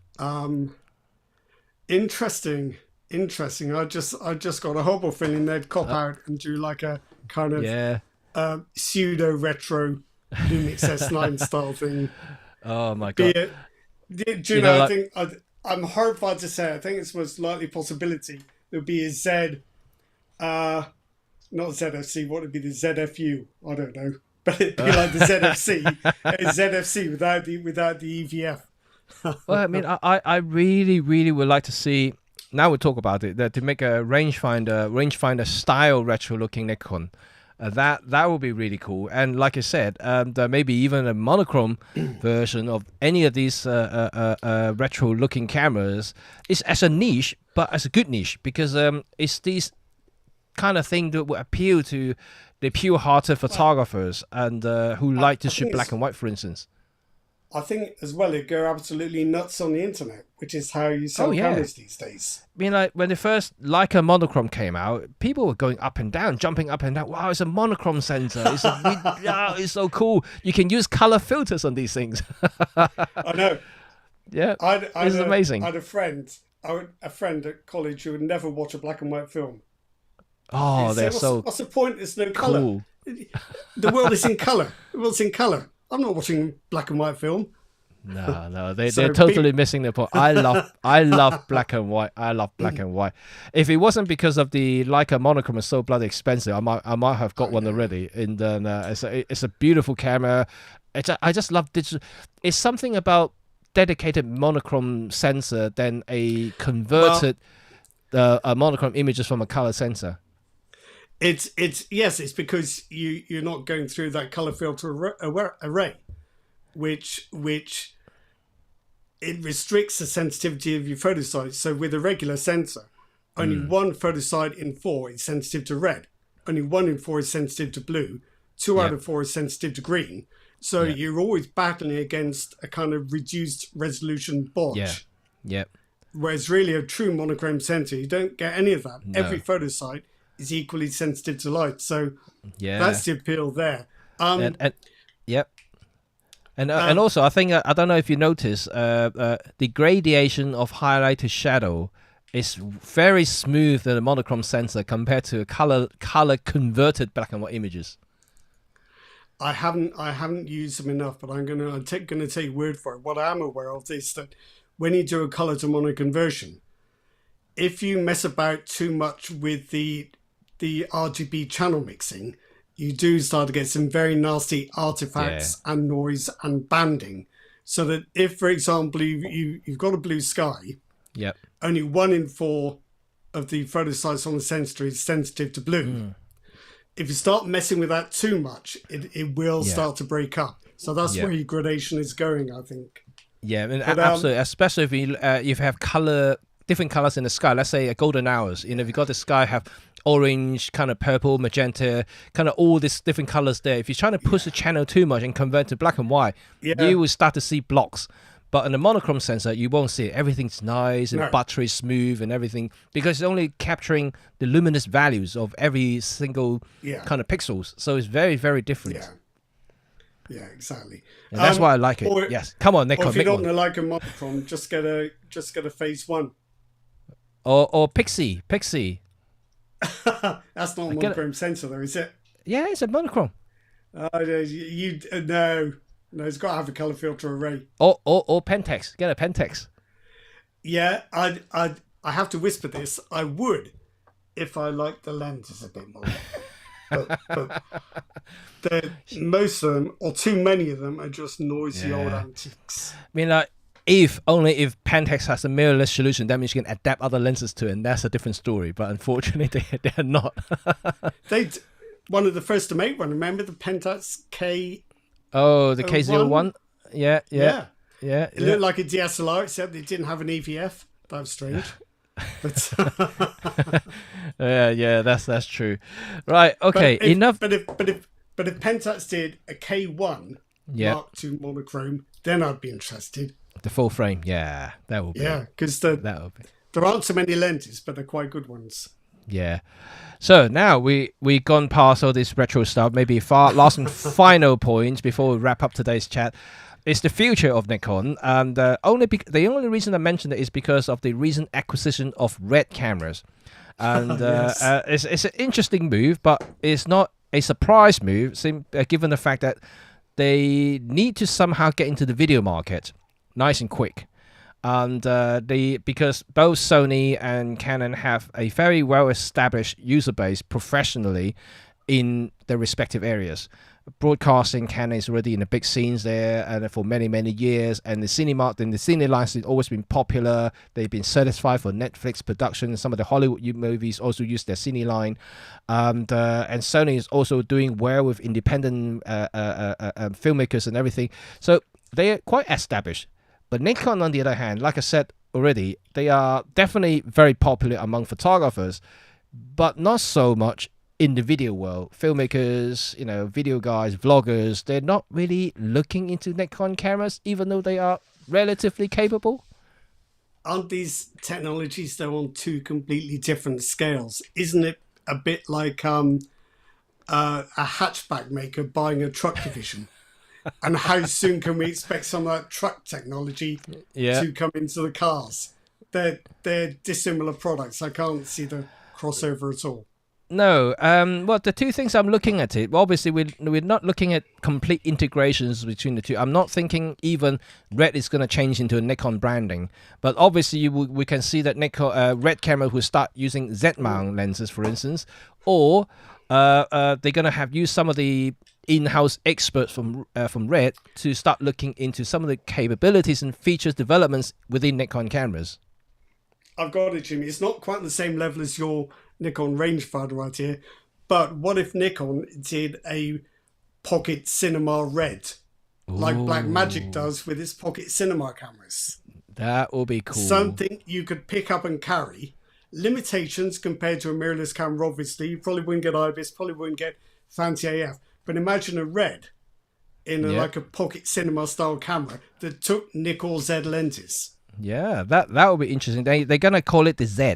Z-E-D. Is that a RED? They call it Z. Red Z. That's what we call it. Imagine that. Yeah, of course. I think that obviously there's a reason for them to acquire them, and they're definitely looking for in-house capabilities, in-house developments, in-house just to, it's a quick expansion to the area that they're not very familiar with, and also maybe give them access to certain clienteles that they have already. Or is it simple strategic diversification? In case the regular camera market just shrinks. Yeah, well, it's really shrinking, and it's not something that everybody don't know. But yeah, it's definitely interesting. I'm not sure how everyone will feel about the video side of any cameras, because I know majority of you are photographers, not into video making or filmmaking. But the thing is, unfortunately, I don't think we can deny that's where we're heading, where the direction is going, and that's why every single camera manufacturers are investing in the video side of it, simply because this is an area that is up and coming, was already here actually. A lot of the younger generations of creators, even photographers, they are making videos themselves on the side, whether it's or for their own portfolio or just for fun or for making YouTubes, making them presence on the social media platform. They need to know something about video making, and they need something that will go along with the cameras. So it's something that can't be ignored, and for anyone who is still not making any videos and is going to be in trouble in the next 5 to 6 years, that's for sure. So I think it is time for anyone who are not in there to start investing in it, whether you like it or not. And I think this acquisition thing is certainly something interesting. Yeah. Interesting development there. And Nikon can now point to red cameras and say, yeah, say to Canon, yeah, you'll see 300's all right, but we've got red. We got bigger name. You haven't got 8K water cooled 60 FPS or 120 FPS camera. Yeah. Or whatever. But so it's, I don't know. There is some crossover between Canon cinema line and its cameras. I can't see that for Nikon. Yeah. Oh, Angela just mentioned we didn't talk about lenses. Okay, yeah, we can briefly talk about that. Just wrap up on this final video thing, and because I think it's important for Nikon. Definitely have to invest a little bit into that side of it in the current lineup, even though none of them has been more or less marketed for vloggers or videographers in general. But they are certainly capable. You can see that CAF is definitely more than capable of tracking subjects and things like that, just like the stills. So I don't see the reason why they shouldn't be advertised more heavily, and perhaps something in the future. Can I also say as well that if they were bold and copied Blackmagic's interface design, that would make video a lot simpler. Oh, just some big icons at the back. It's just like a big bunch of buttons on the back. Do you want this, or this? Yeah. And it's not complicated. Whereas on most mirrorless cameras, you have to go to this menu, that menu, another menu, then you have to go back to the first one, so you can't add the second thing with the third thing, and it just takes all day. So I think Blackmagic has got the whole video thing, the interface thing right, so Nikon could copy that as well. So it would be interesting. Send him an email. Yeah, I'll send him an email. Yep, definitely. So it would be interesting to see how Nikon would develop from this on, on the video side of it. It will be interesting to see, but we should be paying attention to them in the near future, simply because they already have the camera, they already have the capable AF system. All they need is to perfect the interface, perfect the feature sets, but now they have red, so hopefully the in-house experts will be able to perfect them, help them at least to boost them in that side of it. So it'll be quite interesting to see what they're going to develop in let's say at least on the higher level cameras. May not be in the consumer level, but at least on the like ZA, Z9, that kind of higher end cameras, and they might have starting to involve a lot more videos capabilities than any other cameras that we've seen before from Nikon. So now let's finally talk a little bit about lenses. And okay, we gotta talk about it. Yes, Angela, don't worry about it. So I think in general, like I said already, Nikon does produce very good lenses, especially in the pro lens. And I think the S lenses are extremely good, and in fact I think they are probably better than G Master, probably better than some of the L mount L lenses from Canon. Rod is disagreeing, and but one thing I must say is that I think the Relent is as good as G Masters. I don't think the Relent is better than G Masters. Okay, all right, okay, but they don't have to be, because that's a very high standard. That is very high standard. But one thing I must say, and is one thing I always have complained about Nikon lenses, especially the Z-mount lenses, is their size and weight, especially the pro lenses. But I think that's across the board, whether it's going to be G Masters or the Canon Pro L lenses. I think all these pro lenses nowadays are getting so fat and heavy and big.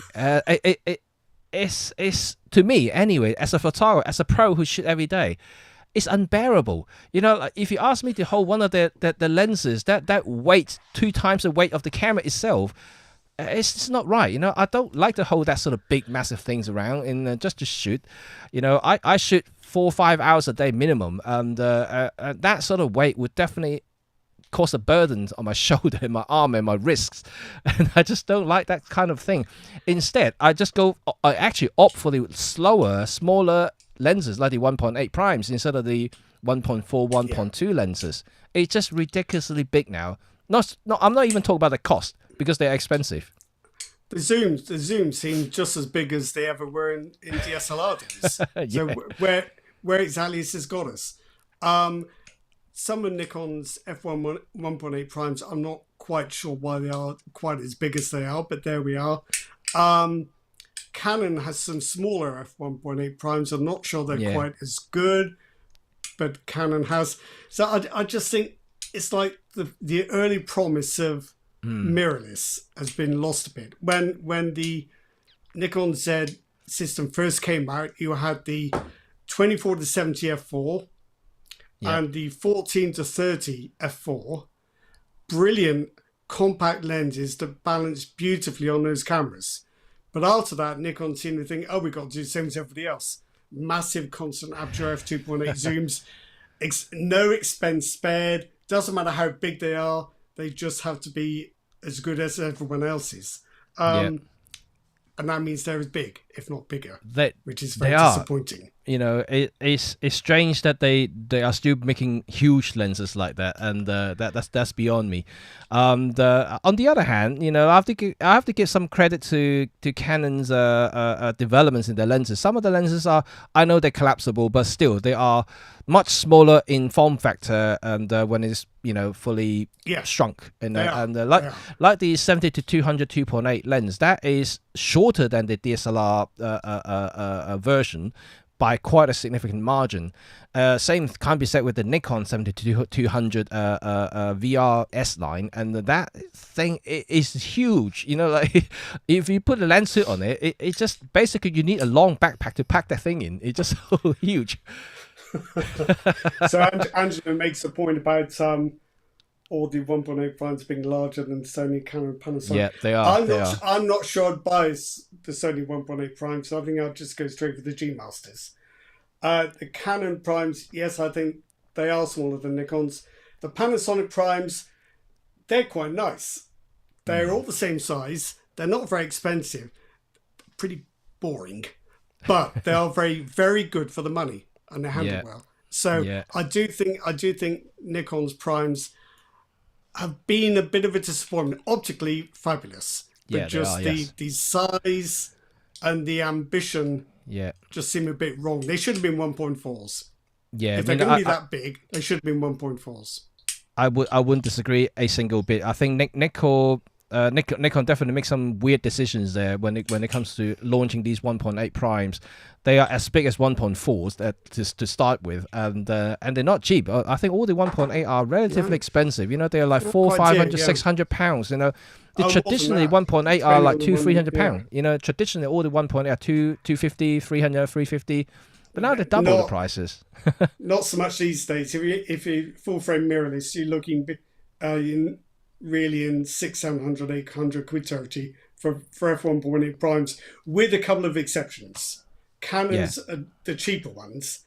So Canon's got some quite cheap f1.8 primes, but I don't think... Panasonic's are a bit cheaper than Nikon's, I think. But Nikon's, even when they first came out, they seemed quite expensive. Yeah. And just a little unambitious. Yeah. But I mean, I would like to see Nikon making some more affordable 1.8 primes, and they don't need to be pixel perfect. They don't need to be extremely high performing, because I don't think 1.8 should be. If you really want to step up, I would just go to 1.4, and kind of thing. Just compact f2. Yeah, I'd even like f2, correct. Yeah, even f2, just slightly smaller. Not by that much, and then just slightly cheaper, slightly smaller. There are a couple, aren't there? There's the 28 and the 40 f2, but I've got a feeling they're just slightly too cheap.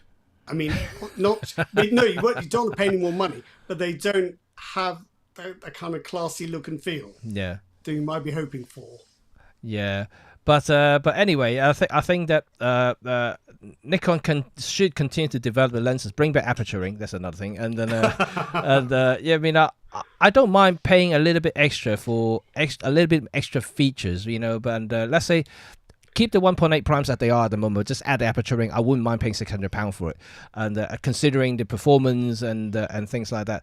But if it's just a simple basic lens like that, I mean, I was hoping, the price range between 3 to 350, and that kind of would be my 1.8 kind of territories. I think those days are gone, Jim. You can't get full frame f1.8s for that kind of money. Not from Nikon, maybe not from Canon. No, not from the big brands. No, not from big. Well, Sony's 51.8 is £130, so I know it's not a very good lens, but it's still 130. Canon similar, but I'm not sure you consider those to be like premium lenses, would you? No, they're not premium lenses, but they bad, work. They work. Yeah. They work, and I use it for my shoot because they're cheap and cheerful, and they're also very light and small. My RF50 1.8 is quite good. Yeah. I've got the 16 f2.8 from Canon, which is better than it ought to be. People always say nifty 50, right? You want a cheap, basic, okay 50 lens. You just got the 25 1.8 for micro four third. That's a nifty 50, and so that's a good lens. That's a great lens. My Nikon AFS 51.8 is like 230 quid. Yeah. For my DSLR. So yeah, 50mm lenses are typically cheap, but if you want a 35 or a 24 or a 20, or an 85, then the money goes up a lot. They do, but I don't know what everybody else shoots with, and but for me, my type of photographer, I actually use a lot the 35 and 50. I think now these days, the last 2 years at least, I shoot mostly 50 or 25 micro four third. I use this focal length almost exclusively for literally everything that I do, and I find it to be, if you got a space to work with, I could get wide shot just by stepping back a little bit more to get the angle of view that I need to cover the entire scene, and I can go close up, and with the 1.8 aperture, I can easily have some separations to do portraits if you really want to. So it's quite a versatile focal length, to be quite honest, and for 50mm, distortion is relatively kept to minimum. You don't have to worry about distortion of faces, even if you shoot up close. So it's generally a good focal length there, and I think every manufacturer should have a really good, cheap, affordable 50mm lens, and that will be something to start your photographic journey with a brand, any brand. And Nikon's 15mm 1.8 is not cheap, and so I was hoping that they would do something cheaper like the Sony did, and Canon. They're both 51.8 are relatively affordable, so something like that would be good. Sony's got a fairly cheap 28 f2, I think. I'd have to look it up to be quite sure. Yeah. So yeah, Nikon's. I don't think Nikon does any budget lenses. I think that's perhaps the issue. Oh, actually, no, I'm wrong. With the budget lens, Nikon does have the 40. They have the 40 f2. But it's a bit plasticky. Oh, very plasticky. You can't get more plasticky than that lens, and it's almost like you talk about the Canon 3000D kind of thing. Yeah. The mount was plastic. Everything is plastic with that thing. I think the only thing that's metal is probably the couple of screws at the back, and everything probably is the plastic. badge. The screws, yeah. And the spring in the lens cap. The springs in the lens cap. That's the metal. So yeah, I'd say for Nikon, work on the size and the price for lenses. Yeah, and I mean, I don't mind the full, the high-end expensive lenses because you pay for those optical quality, but they should have something that to start people off, and if they really want to upgrade, get better quality, they can step it up.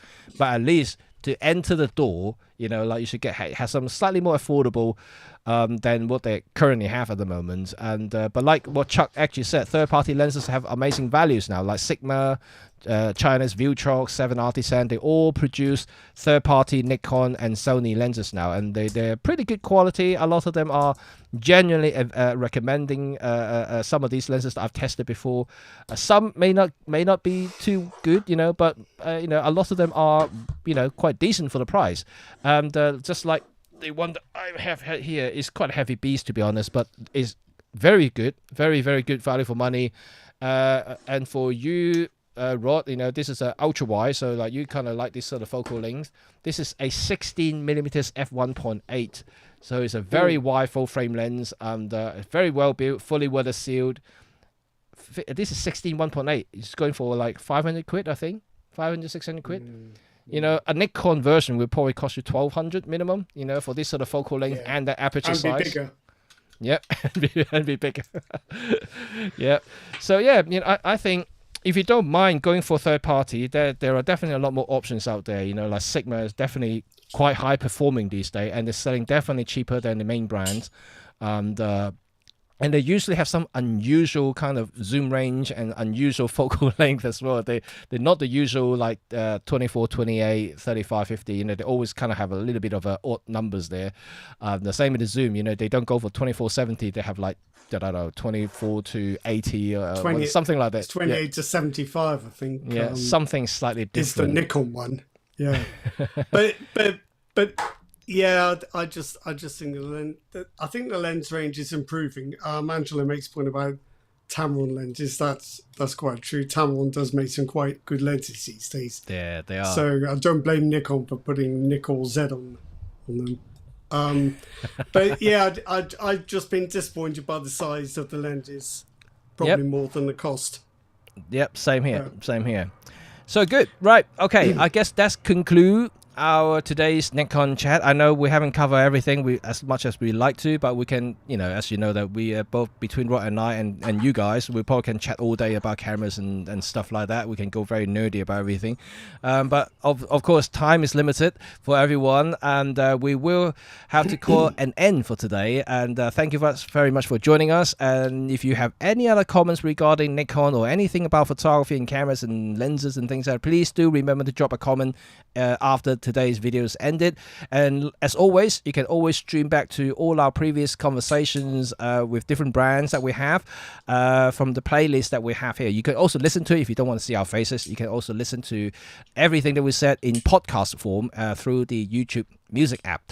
And next week there will be no live stream next week. Just to remind you guys, I'm away. I'm taking the kids to North Wales. Hopefully have some fun there, and maybe do a little bit of a hiking, hill walking, whatever, and maybe I'll take some photos. And see what I can take. But with kids these days, it's never easy, right? So I'm going to try to pack minimum stuff. So it seems to me that Michael Four Third will probably be the way to go. And so anyway, thank you very much for joining us, and thanks Rod for another chat. And we're going to come back after next week. So next week there'll be no Red Hot Talk. So it'll be the week after. We're going to come back with another brand, and I don't think we have many left now. So we're going to discuss what brand we are going to talk about. If you guys want us to talk about Pentax, I don't know, Pentax, Hasselblad, any brands? We'll talk about Leica sometime. Oh, Leica. Any Leica fans here? Any Leica fans? Do you want to listen to something about Leica? Let us know in the comment section below. Yeah, we will take the vote from you then. We see how many people call out each of the names that we haven't talked about yet. And we count the names, and then we see which one we're going to go for the next talk that we're going to have. Okay. Thank you very much for your time again, and we will talk to each other again in about 2 weeks' time. Okay, see you all very soon. Cool. Bye for now. Bye.